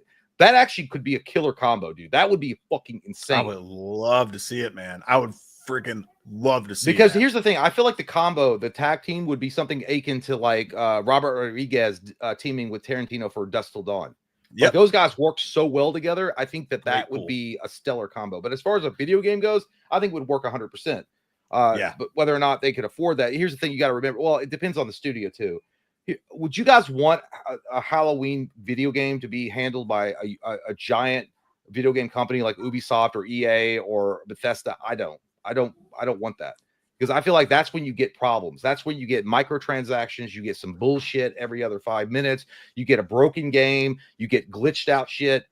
Like those companies are awful. What I would want is an unknown or a relatively unknown studio, maybe a AA studio that would work out. And because I want fans to work on the game, I want people that are passionate about the fucking game to make it. But as far as the Hell House LLC franchise, I think I've seen Hell House. It's been a while. But as far as the Hell House Lineage coming in August, is that straight to DVD? I don't even know. I think most of them are straight to VOD or whatever. I watched the first Hell House. That's the only one I've ever watched, and I get it. Like, I do get why people are so obsessed with that franchise, because it's found footage boogie woogage for sure. Like, there is some haunting stuff in that. I think it's really cool that those guys have kept that franchise on such a low, discreet level, but still managed to make bangers that people follow. There's a movie that I love. I don't know if any of you guys have ever seen this movie, but it's called Malevolence, and it's a movie from way back when in the 2000s. And I was living with a girl, and we used to go to Disc Jockey Music and just buy random like $5 movies, whatever, just that they had a cool cover, and we would watch them. And then we would what was that? Which one? This? Watch the movie. But that movie was so good, and I was shocked, and it was so Halloween-esque. It felt like a Halloween movie, but then the sequels were terrible. Hell House has at least kept they've had their indie stuff, but they've also kept the same quality. So I commend them for that. And you, because Jay, give it a shot, man. Give it a shot. See if that toilet's open, pal. No, I can see your pain. First off, I got an Amazon alert that my lemon heads are shipped, and they'll be here tomorrow. I ordered lemon heads from Amazon. Yes, because they don't sell pal. They don't sell them there any longer. So I had to order it off Amazon for $8.99. I could have got the overnight shipping, but it's $25. And I said, no, I'll just wait till tomorrow. I love lemon heads. But anyhow, what I'm going to do is I'm going to text the love of my life, my darling, if she's done with the Hey, girl, you done pooping? I actually was going to say that. I was just going to make it emote. Dude, what if she texts you back? She was like, just a couple minutes, man. I need to squeeze out this Sancho Supreme. She better not watch the stream, because it's not going to be. Because I got to pee too. I'm waiting on you now. Dude, it hurts. She takes her time, so it might be a minute. Get that girl some probiotics, bro. She takes fucking vitamins all the time. Anyway, maybe the wrong one. I'm gonna pee myself. Like, literally, I'm just gonna let it leak out. Me too. Anyway, did you get your opinion about Tarantino wrote the script for Halloween game and Damien Leone? Like, what would you think about that? I completely agree with you. I think it would be amazing, Chris, and you're a wonderful person. So good. God damn, this beer is good. Scoot boogie. Hey, you two. I saw Superman and I enjoyed it. I did too. Good, man. So I think we both gave it a strong score. I gave it an 8.0, and Mike gave it an 8.5. I think it was a strong movie. I don't think it was anything bad. I think Man of Steel was better, but that's just we're also Man of Steel fanboys. But I just feel like they handled the property a little bit better. But I still liked it. I think it was a good movie.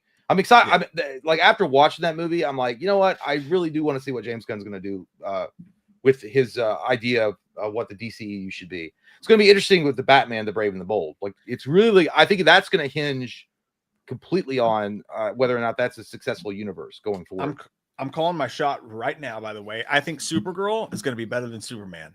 That the way that they showed her in that movie where she was just like, you know, getting trashed or whatever, and the fact she's getting her own movie, she fits way more into James Gunn having fun than even Superman does. Yeah. I think Supergirl, I'm saying it right now, is going to be better than Superman. I'm really pumped about that movie. It could be. It could be. She better answer that fucking phone. I'm also really pumped about Sugar High being so kind to us. Hey, thank you, Sugar High.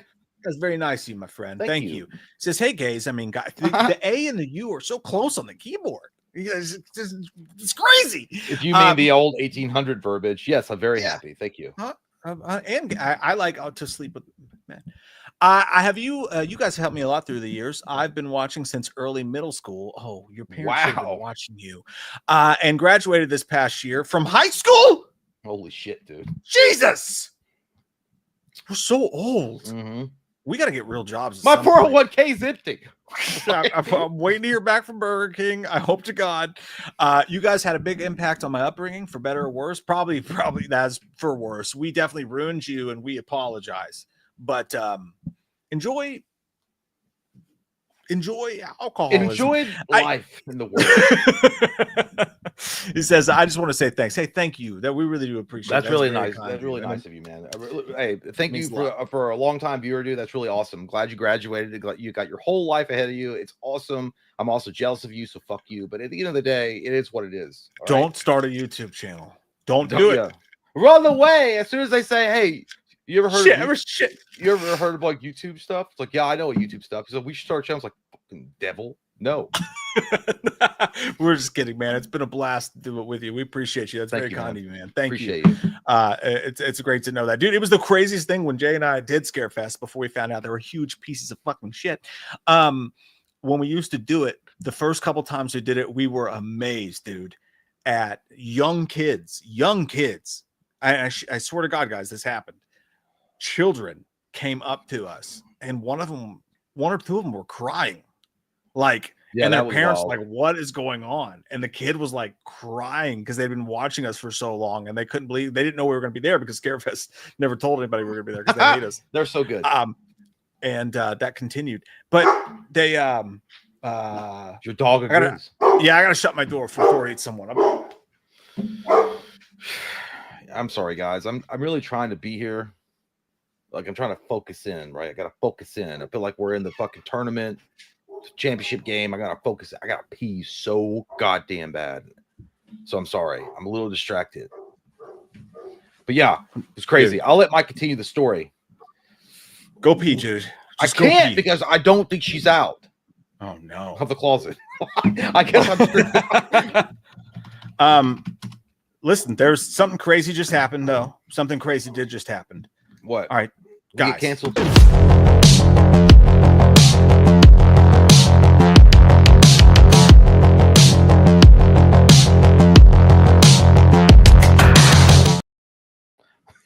Dude, I like that intro. It goes, kick my ass. It doesn't say that, but it's like, chaka, chaka. That breaking news thing. Yeah. Oh no, I know it's so good. It's gonna blow your mind. Okay. Tell me. Jay, you're not gonna. This is gonna blow your mind specifically, dude. If they announce, I know what you did last summer again. The sequel already. It's not that. You have no idea, man. Get ready for this. Are you ready? I know you got to peek and just hold on tight. Yeah, just play the fucking thing. That's not working at all. What the fuck is this, dude? You're a cocksucker. You're like there's levels of cocksucking, and you're at the highest level of cocksuckery I've ever seen in my life. You son of a fucking whore.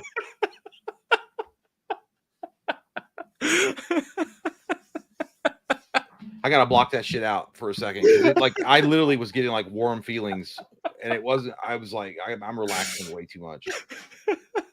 It took me way too long to find that, by the way. Oh. You think it'd be easier to find water falling? All right, I'm gonna check. I'll be back. All right. Oh God, I'm so good, dude.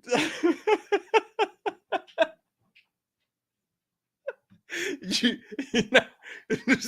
know he didn't see it coming at all, and just immediately sunk into the crevices of his brain.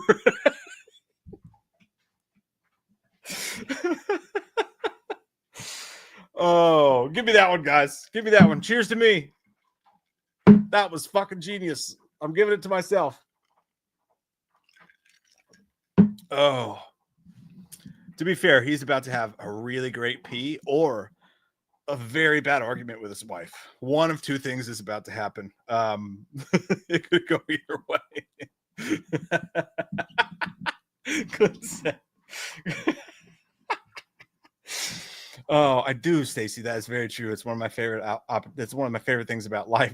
Lindsay Jay's about to not capable off the shitter. Oh, so it said you guys need to wear Depends for Men. Hey man, it's been an hour and a half. I haven't peed yet. I have to, real bad. I'm in pain too. I actually like put myself through that. It's like when someone in a fight scene in a movie headbutts the other guy. You know it hurts them just as bad, but they're desperate. That was me. I had to pee real bad when I did that, but I sucked it up. Just to... It looks like Eggshin. Eggshin's gonna buy me a toasted cheddar chalupa. Because I'm Christopher Nolan. I'm the director Christopher Nolan of the Dark Knight franchise, and I love nothing more than a toasted cheddar chalupa. You see, they take the bread and they fold it, the chalupa, part of it, and they put the meat and the cheese and various other items inside of it, because it's a toasted cheddar chalupa, and it's delicious. Come see my film, The Odyssey, playing next year. You can buy tickets today. Toasted cheddar chalupa. Hey, did you pee? Dude, I hope to God you did. that was awesome. Oh, good. Yes! Oh, good. That is awesome. I felt like Thanos when he got the last Infinity Gem in Infinity War. He's like, I felt like fucking God. I felt like a guttural scream in my belly when I was peeing. It felt so fucking good. I love that shit. I love that shit. I'm so happy for you that I have to go right now. I'll be right back. Okay. Well, where are we? Okay. Are we caught up? I guess We're in the same place we were. I just started making up shit. Okay. Cool. What? Okay. Was there? Oh, okay. That's for my. Okay. Turlington, thank you so much. Says, hola, fellow Focular Challenge bros. He's talking about hair loss. Oh, when I describe my thinning hair, I used the line in Gladiator. There was once a dream that was wrong. You could only whisper it. And anything more? Oh, you gotta stop it. You gotta say it like Dumbledore. There was only a dream that was wrong. You could only whisper it. And anything more, it would vanish. That was a terrible. I don't remember the actor's name, but yes, that's what it is. Your hair does vanish. Sometimes people are focular challenged, like you said, my dude, and that's what it is. You know, I'm not interested in buying some hair products and some transplants and shit like that. I'll just whatever. I'll shave that shit and John McClane it for a minute, and then I'll wear caps. But thank you, Turd. Appreciate you. In your own way, you've helped me. You've inspired me. Stephen Crow says, what are Loomis Child's thoughts on NoFap semen retention community? It sounds like a bunch of Reddit moderators gathered together and created a club. That's what it sounds like. It's disgusting. What a NoFap semen retention. They like to keep their children or unborn children collected in their penises, so therefore they won't jack it off, right? I don't know. It sounds like some weird kinky shit on a subreddit. I don't like that. It sounds stupid. But the STD king himself can talk about it when he gets back here. What do you think about that, Chalice? You there? What? What is your thoughts on no semen retention community? Well, that's just ridiculous. Yes. Some people say, "Are you weird?" I'm weird. I'm weird. You got to do that 7 to 19 times a day. You know, you're working with numbers here, real between the ears mustard shit. You got to get it out. You got to release your wiggles. You got to get the wiggles out. Otherwise, you might grow up and make a shitty movie like I Know What You Did Last Summer. Yeah, it was a fine film, but like a lot of hot ass. Okay, dirty film, disgusting. A lot of ass, men, women. Well, I didn't mean to say that. I like big old hot dogs, but mostly I know you do. I see you. Hot dog, baseball game, hot dogs. That's it. That's what I feel. We have Big Monkey Nuts saying going through a nasty cold right now, and it's great to see you guys and the chat. Hey, Mike, what shelf is that? I'd love to buy it one day. Have a great /day night, everyone. Yeah, Mike, that is actually a cool shelf. That shelf is impossible to buy, my good man, because it came from a day when there was in Shelbyville, Kentucky, they still had a video store that was open called Family Video, and they were closing. And we actually rented a U-Haul. And I don't know why I thought I needed 17 of the shelves. Mike was like, "Hey, Jay, you want one?" I was like, "No, dude, I don't have any room for that shit." It's cool. I wish I did, but it was literally on January 6th, dude. I remember this day because we rented a U-Haul. We drove all the way to Shelbyville, Kentucky, and we loaded like 7 of those shelves in the thing. And like the signs, the rated R signs, you can't see it. There's a new release sign. They were closing finally, so we bought a bunch of them, and we went to a Mexican restaurant afterwards with the kids, and on all the TVs was a bunch of psychopaths raiding the Capitol. And it was like, today's a weird day. Like, I had a good day, but the nation didn't. And it was that's when I got these. You call them psychopaths, I call them patriots. I mean, we might be different.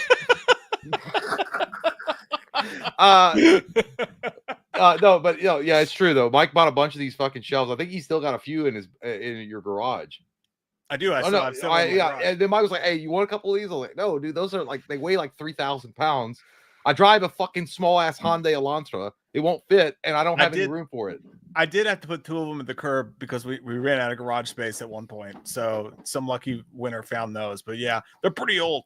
Dude, yeah, you can put those out on the curb, and there's 100%. Look, dude, it's amazing. It's like fucking ghosts show up on the curb, and they just like, dude, it's insane. Like, you could put like any like the biggest amount of trash that you have in your apartment or house out on the curb, and it will vanish within 15 minutes. Yeah, but it's weird if you put like an old mattress or an old couch. You know, the trash people won't pick it up unless you go out and you have to wrap it in saran wrap. Yeah, I'm not doing in case it has bed bugs on it. So you have to like wrap the whole thing in saran wrap if it's cloth. Yeah, but dude, vagrants will find that and they'll take it. I mean, they don't even have a house, but they'll still like movie shelves, and they'll be like, "Dude, I got stuff up on it." I got jump scared so bad today. I forgot to take out the trash last night, which is a huge no. But I forgot to take out the trash, so we had to pay extra for the trash people to come back and pick up the trash because it was full. They come back. We had to pay $30. Oh, I didn't know they even did that. I didn't know that was an option. I called and we had to pay $30. Otherwise, that trash can was going to sit out for another week and it was going to get real naughty. But dude, I went to close the trash bin. There was a bird in it and it flew out. And I literally I scuttered it and I almost fell down. It scared me so bad. And I was like, I hope nobody caught me on their this is like the beginning of a Conjuring movie. It was honestly, there was more at stake than in a typical Conjuring film. Eric Hess says, "Hey, Loomis." I know. Okay. You know what? Fine. I'll do it for you, Eric, because it's you gave me the lyrics. It's fine. I want to stand with you on a mountain.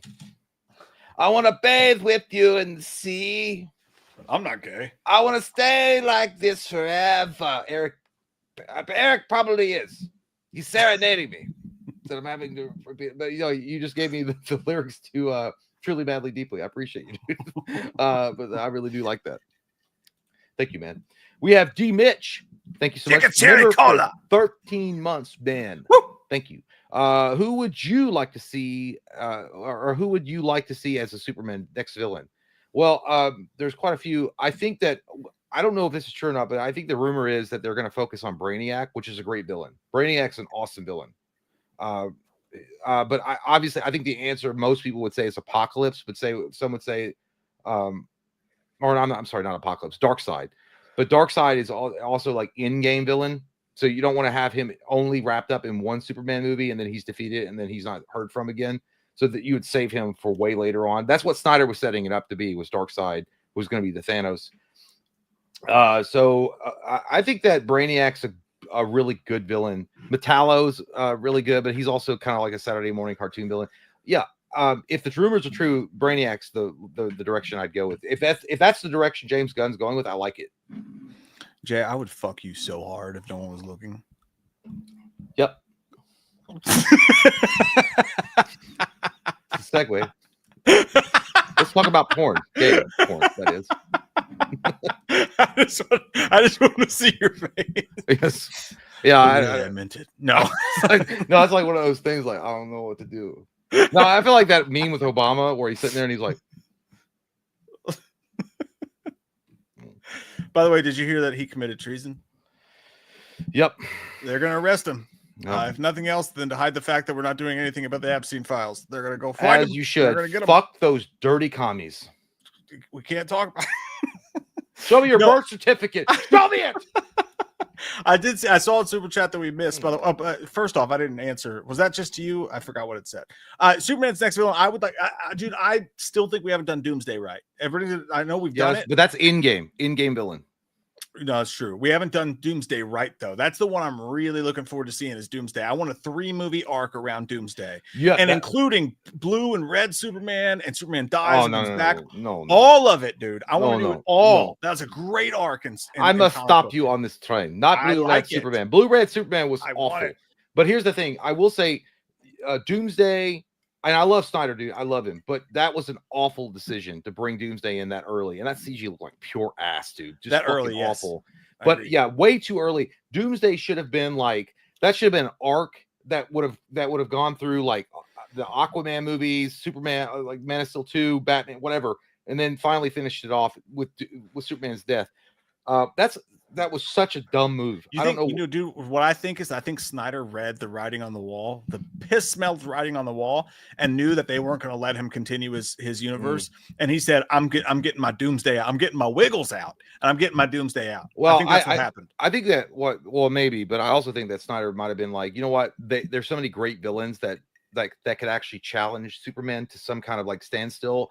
I want to get Doomsday out of the way and do this whole the Superman returns from death, and then make him a lot more confident now that he's back. And then I'm going to set up Darkseid, which is going to be my Thanos.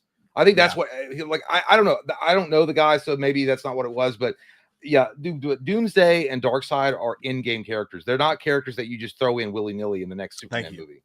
Yeah, dude, Doomsday needs to be at least, even if you're not going to do red and blue Superman and all that shit, it needs to be a 3-movie arc. Well, Doomsday's that good. I've got the red and blue Superman. Like, I remember when that happened. That was a big deal. Dude, they were selling that shit on QVC. Yeah, some of you youngins might not know what that is, but dude, back when cable TV was all the rage and there was no such a thing as YouTube and all your witchcraft and shit. There was a thing called QVC, which was a cable channel shit where they would sell stuff. And when Superman Red and Blue happened, they were literally like they're like, you could get the limited edition set, alternate covers, all that stuff. That was a big deal. The only other the death of Superman, dude, fucking mainstream media ran the story onto the like that's how big that shit was. But anyway, different time. But Red and Blue Superman was fucking terrible. I read the comics. I got the comics. They're terrible. They're bad. Yeah, no, I know. I just and I'm half joking about that. But the actual death of Superman, the story of Doomsday, it's the only thing that I've ever seen a movable mountain versus a movable river, whatever the fuck you want to call it. Yeah, it was fucking glorious, dude. I have the fucking I have the fucking tattoo of it. I love the death of Superman. That whole thing was so good.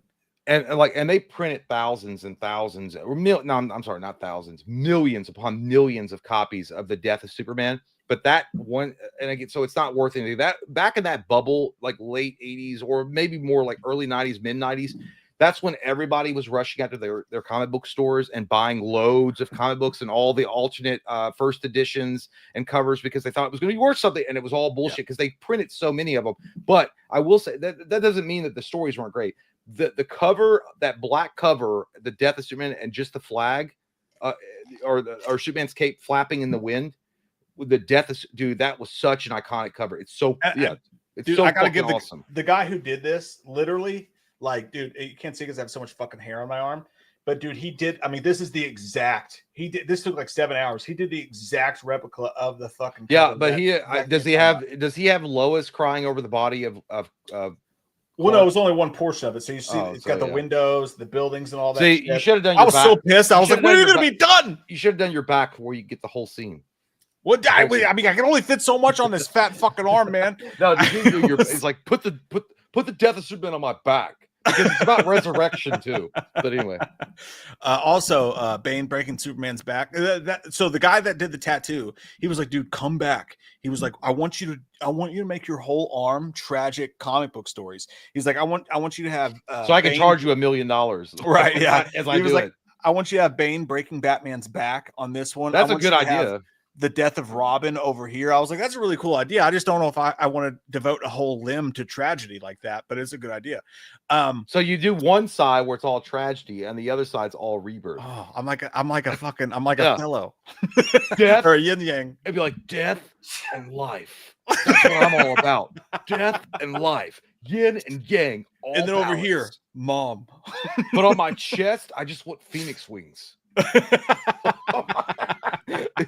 Yeah, God, that guy was trying to gaslight you into like paying him thousands of dollars to fucking finish your sleeve. He was, but he's a good tattoo artist. I'll give him that. We missed one from Jake. The Iceman cometh, Jake. Oh yeah, I didn't miss you. I just forgot. I'm sorry. I gotta say, fucking love Senses Fail, dude.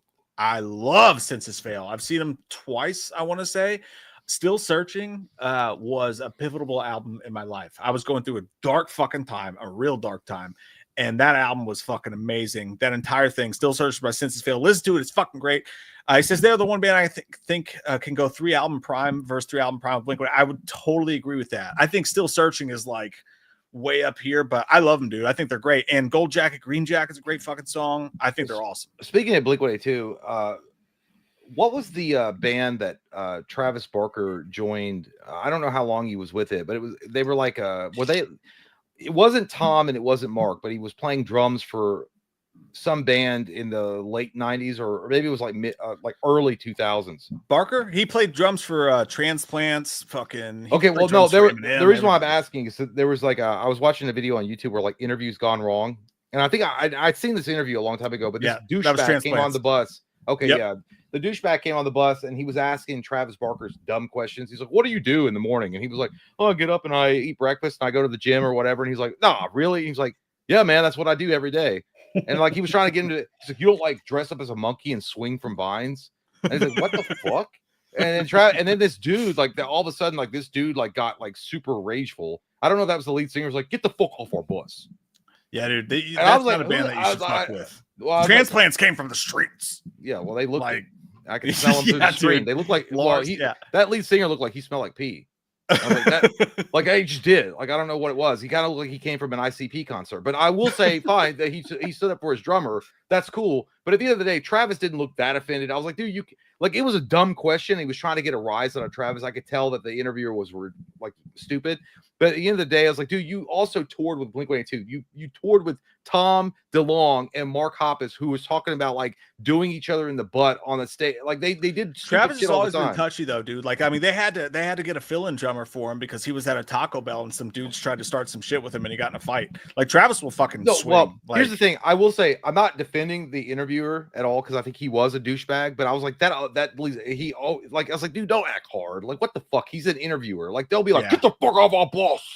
And like get all in your face, like get the fuck out of here. I will say for those of you who if you do know your Transplants and Blink and shit like that, there's a band you have to listen to. They're called Hazen Street. They had one album. It was a mix of like Lars and those dudes like that from that era. And fuck, it's like a rap rock album, but it's so fucking good. Hazen Street. You know what? Look it up. Maybe that's why I stay away from the aggressive bands and I'll stick with my Savage Gardens. Okay. I gotta get a drink. I'll be right back. I'll stay in the gardens with the Savages. I'll stay in the Savages garden. Okay. I also enjoy I enjoy Creed, even though Scott Stapp, God bless him, went fucking crazy. I don't know what happened to him, but he went crazy. But he's back now. We love that. We love that Scott's back. He's back with us. I also I enjoy Westlife. You can shut the fuck up. I do like them. I also like BB Mac. They're not. I don't think they're touring anymore, but I had the BB Mac album, and it was a great album. A lot of great songs in there. Okay, bro. BB Mac did great. BB Mac was a good band. There was only 3 of them. Only 2 of them could play instruments, and the one guy was just trying to look pretty and sing. But you know what? They worked together in unison, and they created something magical. So fuck you if you don't like BB Mac. BB Mac's awesome. Instinct, great too. Backstreet Boys, good times. Shut your mouth. LFO next, probably. They're terrible, and I'll tell you why. They were literally banked on the fact that they look like Abercrombie and Fitch models. They couldn't sing for shit. And by the way, R.I.P. to that dude because he died. The blonde guy, he died. But R.I.P. to him. But they were terrible. That band sucked. Yeah, no, dude. But Instinct, Backstreet Boys. By the way, Instinct's better than Backstreet, just 100%. I would agree with that. I would agree with that, even though I hate both. Dude, I did a deep dive into after going to the Creed concert. I did a deep dive into Scott Stapp and what happened to him, and oh my fucking God. He should have been cast as the new Crow. Dude, with what happened to him, like going into the spiral? We laugh and we've always joked about him for so long, but when you hear him talk about what happened, I felt fucking awful for him. Like, awful for him. It was a mix of don't spoil it. Don't spoil it. What you want to watch? Let's just all have fun and make fun of it because he say he was on drugs. No, it was sad, dude. I just say he was fucking. It was Adderall and all this shit, and like he got like it wasn't his fault. Like Scott Stapp's not a bad dude. Don't bring empathy into this. There's no room for empathy. No, here's the thing. I understand. Like, dude, that guy went through a crazy life anyway. Like the whole, and came back. My Own Prison was wrote about his upbringing inside the church and how very overlord it was with his family. Like the whole thing. Like I understand. Like he had a rough life, but it's insane when you're like, I was chasing my hood ornament. It was an angel. Because that's what I was gonna say. Because he was on prescribed medication from a doctor. I know, but it's just and he had a psychotic break, and nobody helped him. His bandmates broke off from him. Nobody fucking helped him. It wasn't until his wife fucking got it, and he got diagnosed with bipolarism and all this other shit. Like he legit just was an innocent dude who had a psychotic break. Like I think if you look into it, you'll see that. I agree, but I also think he was an arrogant fuck too. That also, he was super arrogant. And a lot of people talk about that. Like early when they were successful, that he was an arrogant cock, and that he was a bitch. And that's the same thing with like the Third Eye Blind lead singer. I mean, the whole thing. I mean, it's not. I mean, he might have had a psychotic break, and I feel bad for him. But at the end of the day, like it is what it is. He's back though, and I love fucking Creed. By the way, I love Creed. I didn't know, but he came back from it, and he's killing it. So good for him. Yeah, and he made amends, and he's doing awesome. So, so I do want to say. Wait a minute. Where we got? Did we give D Mitch his flowers? Welcome, D Mitch, as a new member. What? Also, I thought he said you were a member for 13. Oh, he re-upped it. Oh, then he did it again. Yeah. Welcome. Thank you, and welcome. You, Turd says, Slenderman, can you sing "I Don't Want to Wait" by Paula Cole? Me don't want to wait for me life to be over. Me want to know right now what will it be? Well, there you go. So, me don't want to wait for me life to be over.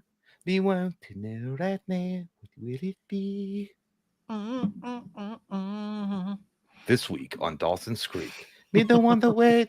Dawson finally loses his virginity for our life to be over to Joshua Jackson. I know it's stupid. Gary says, "Oh man, can you imagine a first-person Elm Street game in the style of the new Hellraiser game? Blown." It could happen. Would you? Great. Well, here's a question: would you rather be a survivor on the run for Freddy, or would you rather play as Freddy in the first-person, like a first-person slasher game? Well, you're fucking cunt. Well, where you're Freddy Krueger himself, and your whole goal is to hunt down all the survivors and annihilate them. You just said why it should happen. You just nailed it. I don't know. I mean, some people don't like that shit. They want to have a choice. They're like, I want to play the survivors, but that's boring. Let's play the villain. There's not many games where you can play the full-on villain, and like your whole goal is to destroy the lives of these innocent teens. That sounds like a good goal. You're well adjusted. Let's just do that. So fucking good. DJ Graham said, "Been putting the Hellraiser movies to the side for a long time now, but now I'll definitely watch them before the game release." DJ, come on, dude. Come on, man. By the way, seen them yet? Oh my god. Jay and I have done multiple commentaries, so if you want to watch them with us on the Patreon, you can do that. Do it, dude. There's even the shitty ones have good stuff. Well, here's what I recommend to you. Here's what I watch Hellraiser 1 for show. Hellraiser 2. You got to go through that. That's like going through high school. You had to get through it. Hellraiser 3, it's an elective college. I love it, dude. It's great. I love Hellraiser 3. Elective. You have, but I go ahead and take that. Get well rounded. Hellraiser Bloodlines, Oh, Tough watch. That's like when you're like, you know what? I've got a good job, but I'm gonna go back to college and maybe get a degree I'm not gonna use. But go ahead, check it out. Tough Inferno, 1000%. Do it. 1000. Inferno 6, you skipped one. There's Bloodlines and then there's Hellseeker. No. Hellraiser 1, Hellraiser 2, Hellraiser 3, Hellraiser 4 is Bloodlines, Hellraiser 5 is Inferno. No, Inferno 6. Inferno 6. Inferno's 5. I promise you. It's not. It's 5. I know this. I know this. You're gonna be wrong. All right. Number 6 is not. It's Hellseeker. I'm just telling you right now, you're gonna be wrong. Prove me right. I want you to prepare yourself. I said here. I feel like I'm Nicholas Holt, Lex Luthor. Hellraiser, Hellraiser 2, Hellraiser 3, Hell on Earth, Hellraiser Bloodline, Oh, you're right, you fucking whore. I thought it was 6. Damn it. I said Hellseeker 6. I know my shit. Hellseeker is good. They revisit with Kirsty Cotton.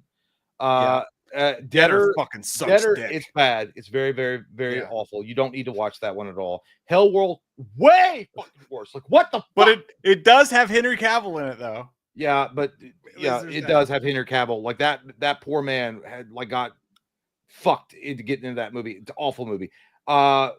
Revelations, Jesus Christ. Do we need to talk about the Travis? Like that shit was shot on a fucking camera that they got from like a Kodak camera that they got from CVS on sale. Awful movie. Judgment, good time. Judgment's not bad. Yeah, I liked it. And then Hellraiser, no, you don't need to. I apologize. Hey, you're right, and I was wrong, and I apologize. Well, it's fine. No, the Hellraiser. I'm gonna chug this beer in memory of me being wrong. Good, kill that liver. I like it.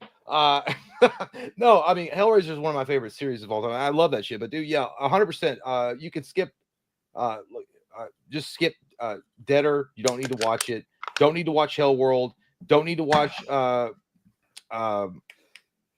Revelations. You don't need to watch the new Hellraiser from Hulu. It has nothing to do with the original Hellraisers. So you can skip those 4. Just focus on the ones I'm telling you to focus on. That wasn't a beer. That was an apple juice, by the way. That's fine. I apologize. I'm sorry. No judgment in this circle.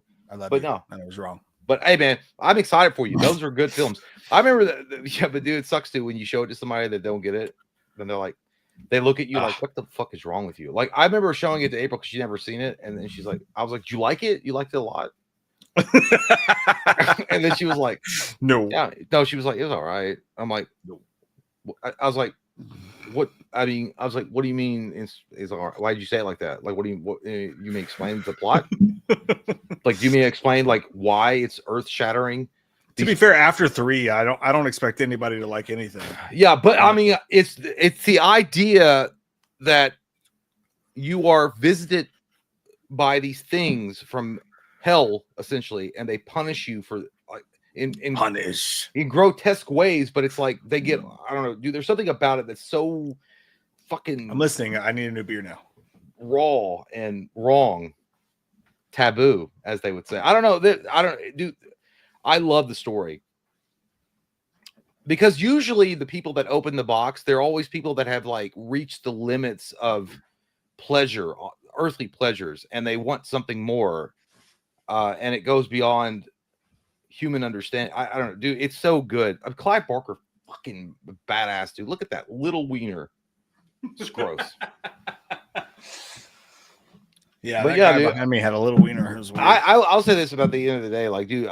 Hellraiser 1, I can look at that objectively and say, generally speaking, it's probably not what you consider a great movie. It's probably not.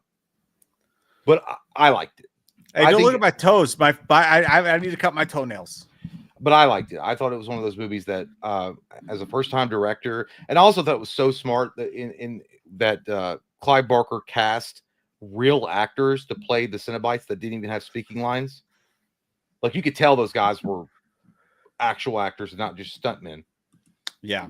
Speaking of breaking things down, do you guys know Jay and I have for quite a long time said that we have a distinct dark feeling in the bottom of our S&M hearts that Fantastic Four First Steps is going to suck shit.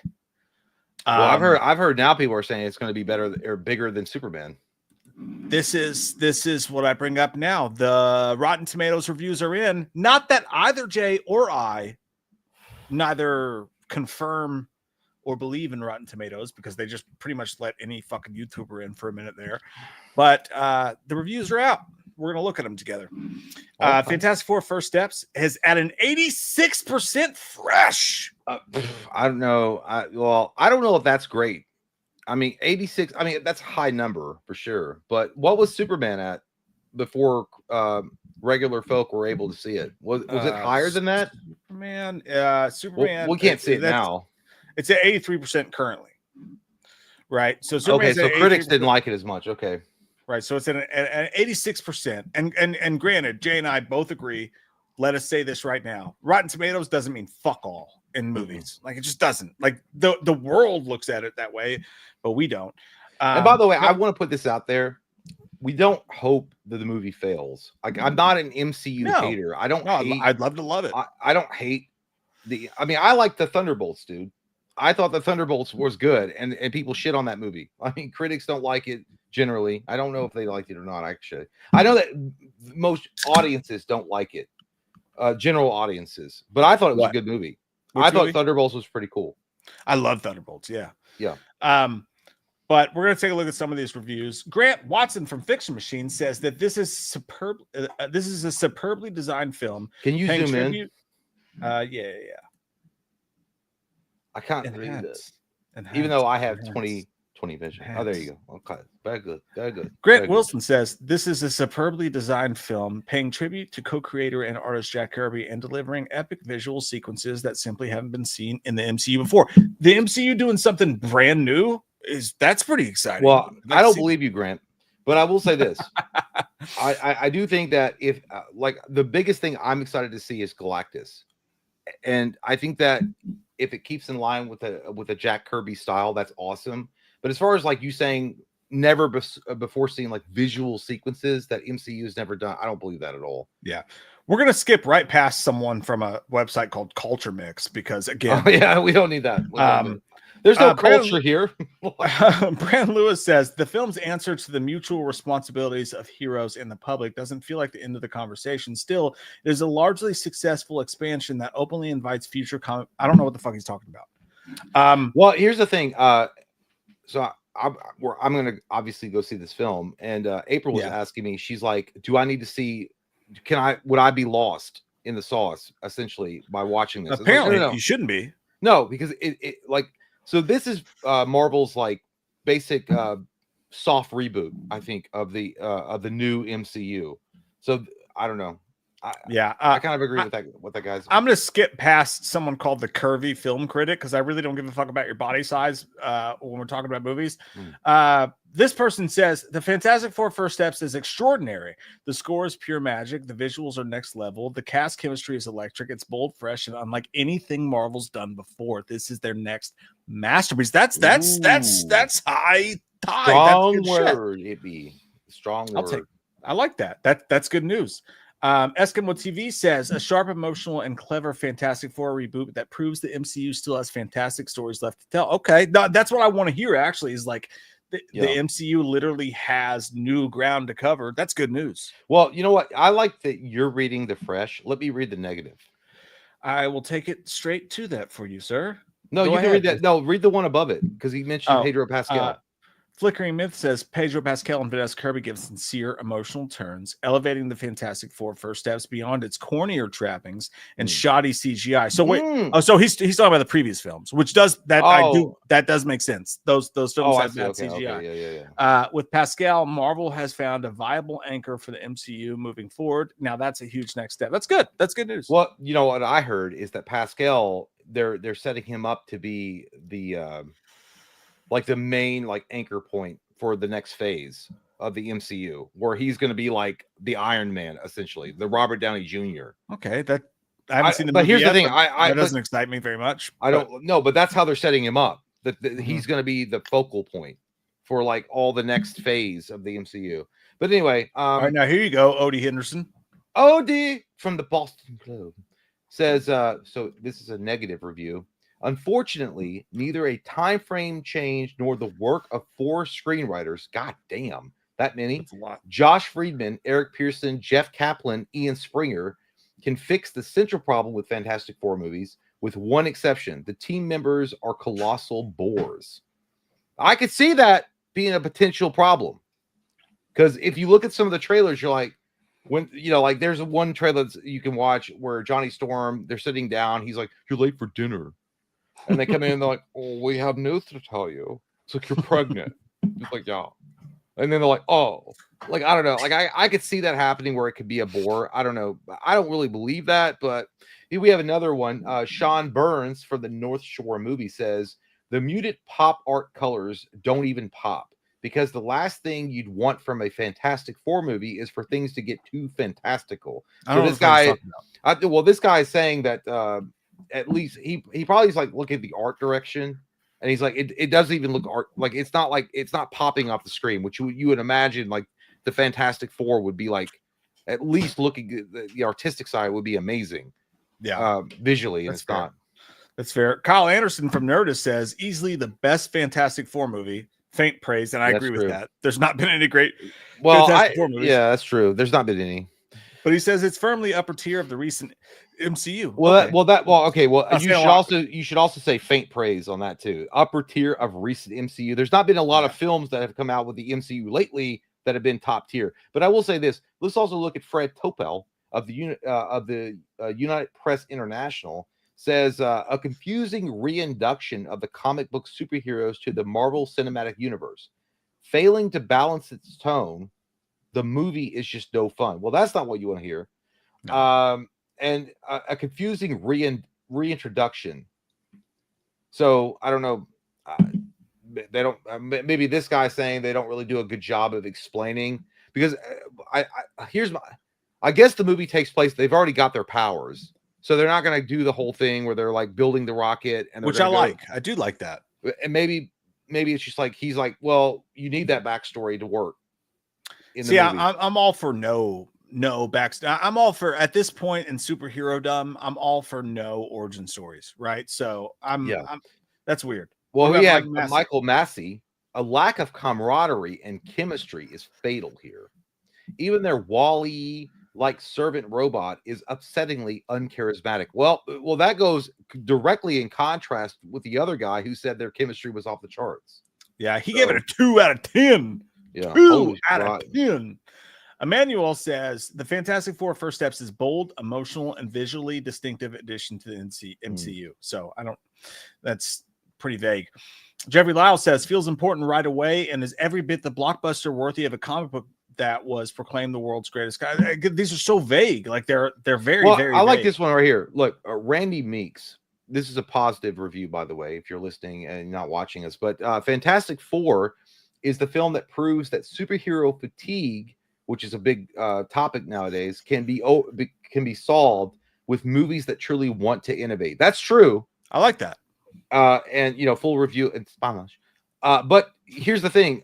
Truthfully, that's 100% what it is. I think that superhero fatigue comes about when they stop innovating, when they stop trying to push back. I think Thunderbolts was innovative.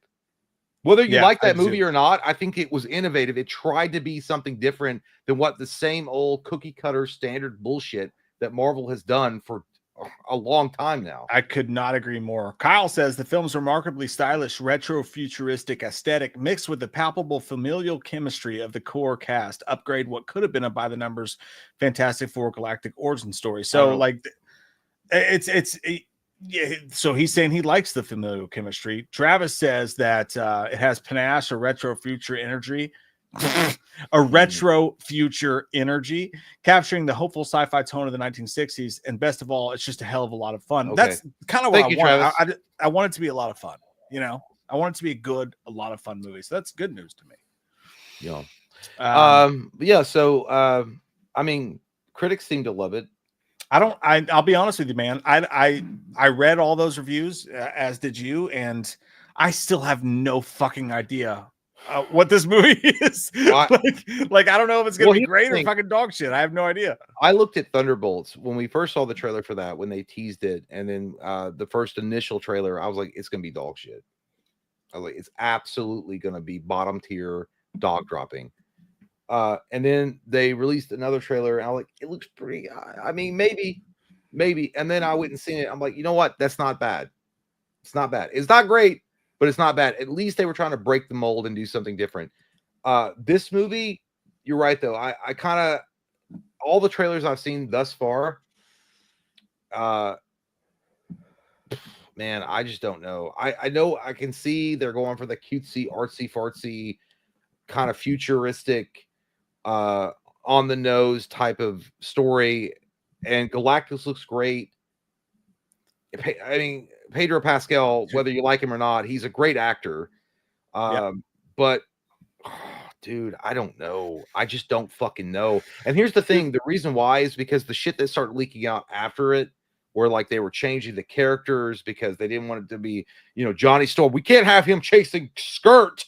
What is he, a slut? Yes, that's what he is. He's a fucking, he's a dude. He likes chicks. He's single. He's a good-looking fucking, mid-20s-year-old guy. Okay, big fucking deal. No. That's not good. No, dude, it's I'll good. be honest with you. More so than maybe any other movie ever. Reading those reviews, I still have no idea what to expect from this movie. None. Those reviews did not tell me at all what to expect from this movie. So fucking ever. Like, I have no idea. It's gonna be interesting. It's gonna be fascinating. Like, that excites me. I'm looking forward to watching it now because, like, I don't know what the fuck. So you got some guy out there saying they captured the Jack Kirby-esque type of visuals because that's the thing about Fantastic Four is a lot of people love the Jack Kirby art, or they love that shit. And by the way, the Fantastic Four comic books, I was never a huge mega fan of the comics when I was young, when I was actually collecting. I didn't really get interested in Fantastic Four until way late, like maybe the third reboot that Marvel did in the late 90s. It got better, but this movie's got to hit. I don't know, man. This movie's got to work in a way that it's going to be palatable for like people that want the art. They want to see that pop off screen. The characters are nailed down perfectly because for whatever reason, these characters have been elusive for Marvel. They don't know how to. I don't get it, right? I don't get how they've had such trouble figuring out these characters. Mr. Fantastic is the smart guy that's got no time for love, life, and just enjoying things because he's always involved in something, but he does have a big heart. You got the Thing, who's the big brother of the group, the guy that protects Reed because it's his best friend. He looks out for Reed, but at the same time, he's fucking ashamed of what he looks like and he's pissed off too. You got Invisible Woman or girl, whatever, Sue Storm, who's the she's the caretaker of the group. She's the one that you go to with problems, and she helps you see things in a different way. And then you got fucking Johnny Storm, dude. You got the Human Torch, who's like the skirt chaser, the immature dude that always likes like, hey, I know I'm good looking. I got powers and shit. I'm gonna hang out and see what the ladies think about it. But at the end of the day, I'll be there for my friends. But for whatever reason, they have a hard time of figuring these characters. I don't know. We're both excited to see Galactus. I know that Galactus is the big thing for me. The Galactus, yeah. So this movie's got a hit on a way that I don't know if it's going to be able to, but the Galactus, I think Galactus looks good in the trailers. I'm not excited about. I don't get it, dude.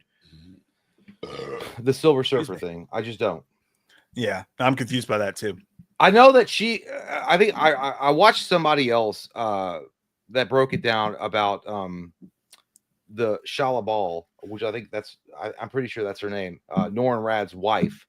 There is an obscure, not even obscure, there is a comic book that has been, or a couple of comic books where there has been a female Silver Surfer out of the thousands of other issues where it's Norrin Radd. It's the fucking male version. That's give me 1 second while you give your thoughts here. I got a tinkle. Okay. That's gonna feel good. So there has been instances where there has been a female Silver Surfer. But it's like, why did you choose to go that route and not just give people Norrin Radd? I don't fucking get it.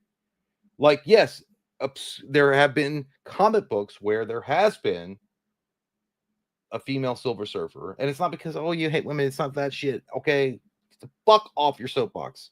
It's not that at all.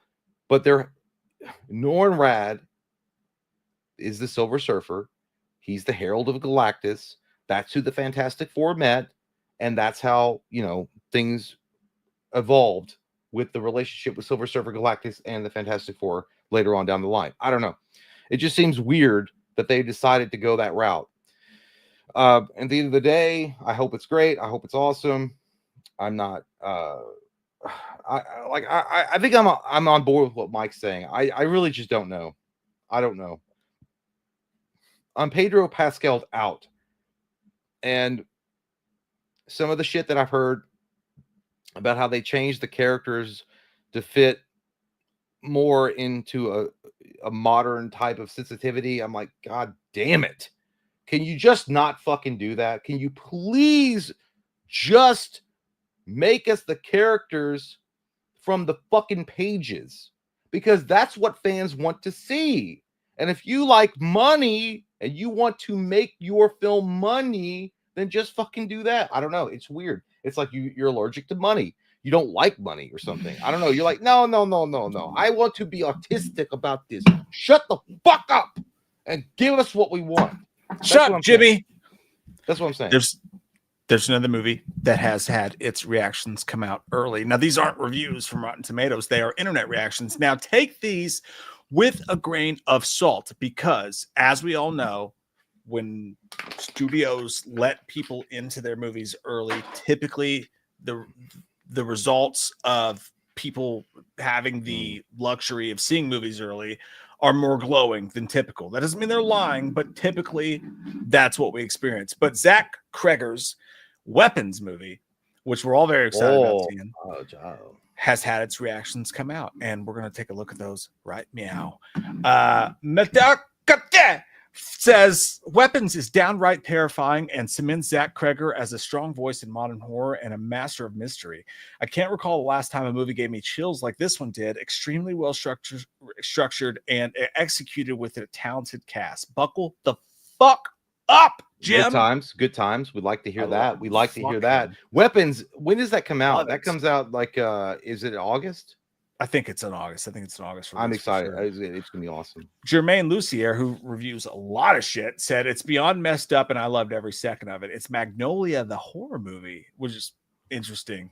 As multiple characters circle a big, creepy mystery, bit of a slow burn, but it pays off in a huge, awesome, gory, disturbing ways. Less shocking than Barbarian, which is Craig Zeger's last film, but much better. Fucking, that's exactly what you want to hear. Chris says, dude, Weapons. Don't be so egotistic. We know you saw the fucking movie. You don't have to take a screenshot of it in the theater. Like, look what I watched. Look what I watched. He says, Weapons is an absolute blast, a creepy, funny ensemble piece. So it's creepy and funny. That takes a Magnolia. Again, that's the second Pulp Fiction shortcut storytelling approach to unleash a memorable suburban nightmare. The grand finale had me cackling with twisted glee. Dude, everything I hear about this movie sounds fucking awesome. I love People Under the Stairs is what I'm expecting at this point. Good. That's kind of what I'm feeling from this. Vibes. I've seen it too. I just did, I'm not so egotistical. I posted about it. It's not People on the Stairs. It's more like Jim Jong-un. I don't want to spoil it. Okay. Shaq says it's fantastic, bigger in scope than Barbarian, but a much tighter focus. Kreger makes great use of his ensemble cast and their interconnected stories, and the third act goes off the rails. Cool. Pierre says it rules. If you're looking for a movie that keeps you on your toes from start to finish and delivers the unexpected time and time and again, this is it. Dude, I'm loving every fucking thing I hear about this. So, like, a lot of people are looking forward to stuff like Fantastic Four. I know you did last summer. Man, Weapons is going to be the hot ticket. I think it's going to be the hot ticket item of the next 20 years. I feel like Zach Kreger's looked at this film when it was done. He was like, "You're going to be one bad motherfucker." Like in RoboCop. Like, he just knew. Dude, this guy also references Magnolia and says it's like Magnolia was directed by Sam Raimi. Holy fuck. It will take you places you least expect, daring to be bold, and a masterclass in good old-fashioned storytelling. The ending is fucking nuts. Dude, I'm pumped now. I'm fucking pumped. I'm done. I'm in. I'm all over it. Does Zach Kreger's isn't he involved in some kind of Marvel, or not Marvel, or like, I thought he Resident Evil. He's the next Resident Evil director. Yes. Yeah. So Craig Zeger, this movie sounds phenomenal. right? And Zach Cregger seems like he knows what he's doing. So imagine this dude, which I think Weapons is going to be amazing. I think it's going to be a phenomenal movie. Imagine that dude behind the camera for an actual, please God help us, an actual adaptation of Resident Evil in the appropriate way. That guy's behind the camera, man. I can't wait. Weapons is gonna be. I think it's gonna be a hot thing. It's gonna be hot. It's gonna be. That's hot. what I want, dude. That I like. To be honest, just reading the reactions, my excitement for Weapons is here. Fantastic Four is probably fucking here. Like, dude, that's what I want, dude. I'm gonna go see it. Just because I always have hope for Marvel, dude. I really do. I always want them to right the ship. I always think that maybe the next movie is going to be the one that really turns it around. I always do. I always really hope. I don't have a lot of confidence going into the Fantastic Four. I had more confidence going into Superman, James Gunn Superman, than I do with Fantastic Four. 1000%. Because I feel like Marvel falls in this trap, dude. They fall in this fucking trap, and they've done it for the last 10 years or 8 years or whatever, where they're like, well, we gotta please everybody. You're not gonna please everybody, you stupid thick fucks. All right, you're not gonna be able to do that. Just make the fucking movie and adapt it from the actual source material and let the cards fall where they may. And it's gonna be okay. It's gonna be fine. It's gonna be awesome. If you do that, you're gonna make money and everyone's gonna love you. But instead, they always try to inject shit in their films that nobody wants to see, nobody asked for, and it ruins it. But anyway, so I always have hope for that. But dude, at this point, I think that Fantastic Four I'll see, but I'm looking way more forward to something like Weapons, an original idea that's cool, different, sleek, stylish. That's what I want to see. Yeah, I'm jacked on it, dude. I'm super fucking pumped about Weapons. I can't wait. I'm way more excited about it than I am that. Mike Parton said, "You think they should make a sequel to Nightbreed?" Another I haven't seen Nightbreed in a long fucking time, and I know it's a Clive Barker film. I don't know, man. I think yeah, sure. I mean, I don't know. I feel like here's the thing about Nightbreed. I know people love it, and I know it's a classic film, and as it should be. But a sequel or a remake with the right studio and the right director. I think you had with Nightbreed, dude. You have to start a remake. I don't think it's too old for a sequel. I'm not saying. To work. Well, I'm not saying that there's not fans out there that would support a sequel. Obviously, there is. I mean, and it's classic for a reason. But I feel like it's not like underground, but it kind of is. Like you're not gonna go out on the street and say, "Hey, have you seen Nightbreed?" and everyone's gonna know it.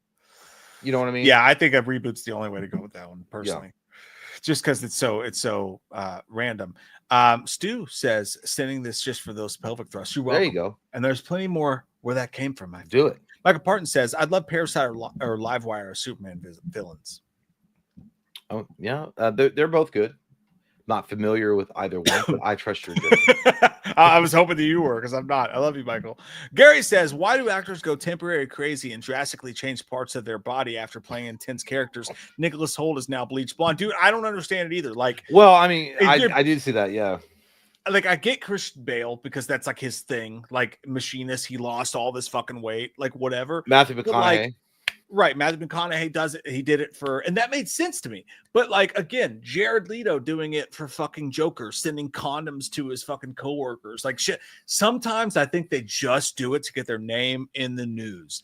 For the most parts, is it not like okay? So some people can method act and it works for them. Wesley Snipes is Blade, right? Jim Carrey, and some of the stuff that he did. But like for the most part, I feel like if you have to completely method act, you're not really an actor. Like, can't almost anybody just become someone else and live in their life and live in their shoes and play that character? If you're an actor, what's the point of method acting? What are you bringing to the table? Yeah, I'm not sure. Yeah, I think that there are some actors that really don't need to go the extra mile. Like, we get you, man. You're awesome. You're edgy. All right. Ooh. Ooh. Look at that. Ooh. But there's some actors that are like really good at they're on a different level. Like I look at people like Daniel Day-Lewis. That dude is fucking phenomenal in anything he does, dude. And even Joaquin Phoenix. those guys are on a different level than the Nicholas Holtz or the other guy or Jared Leto's that try to be what they are.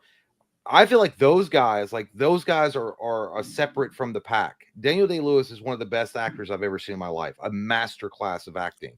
And now I can understand that dude being method and getting into that character and just being that dude for the entirety of them shooting, because that's what he needs. Because when, like, dude, one of his best acting performances, and that's hard to pick because he's always done great. Heath Ledger's a good point. Heath Ledger, but that ultimately killed him. But yeah, well, Gangs of New York. Daniel Day-Lewis in Gangs of New York is so fucking. It's insane that somebody could be that guy. Like, that guy existed because Daniel Day-Lewis lived that dude. He became that dude. Yeah. So there's exceptions to the rule, but I don't know why. Like, there are, but you're right though. There are actors that just like take it way too fucking far, and they're like, yeah, I'm gonna like fart in a box and send it over to my co-star and make them smell it. Yeah. I think that's the thing. I think there's great actors who decide to take it a step further by method acting, and that's good. But there's shitty actors who pretend to method act because they want their name in the newspapers and they just do weird shit. And I think there's a big difference between those two things. But that's a great point. Crazy Saint said, "Greetings, brethren. Just tuned in. Did you guys watch the Red Band Hellraiser game trailer?" Jay, I think you're going to come out of loving Fantastic I hope so. Four. Yeah, we actually covered it earlier. During we didn't cover the Red Band trailer. That was during Patreon stream, or not, I'm sorry, not Patreon stream, a Patreon reaction that I did earlier today. But we did recover the Hellraiser game. As far as the Fantastic Four, I'm gonna love it. I hope so. I hope it's like McDonald's. I'm loving it. I really do. I hope it's great. I hope it's a supersized meal of goodness. I want to suck it off. But no, Jay, on YouTube members and Patreon, Jay did a Red Band trailer. We can't show it here because it has titties and fucking. Yeah. But Jay did do a reaction to it for members and Patreon members, which is awesome. But no, I hope we fucking love Fantastic Four. I really do. CJ says, Slender Man, I know what you did with Jared that summer. No wonder footlongs were so cheap. Pepperidge Farm remembers. What you mean me did with Jared? You talking about Jared Leto, or talking about that disgrace employee named Jared? Disgusting name. That did nasty things with children. So gross. We hope that his butthole is ripped open always for eternity. We have no association with Jared from Subway, so you is retarded. Me sorry, we should have stayed there. We should have stayed there. Guys, that brings us to the end of our stream tonight. However, Friday night, Comic-Con live. We are going to be live during... That's a hot ticket. During the Friday the 13th panel, during a lot of panels during Comic-Con. Friday night, we're going to be live. Come hang out with us. Yeah, and we're ready for it this time. We're ready for it this time. Like last time when there was a comic panel, we were not ready. We're gonna be ready. Okay, be ready. So get your beer, get your soda, get your popcorn, get your fucking Twizzlers. Let's have a good time. Because it's Friday night and I'm feeling right. The party's here on the west side, so I reach for my 40 and I turn it up. Designated driver's got the keys to my truck. Shit. I feel so faded. Definitely showing the age here, and not just our faces, just the words.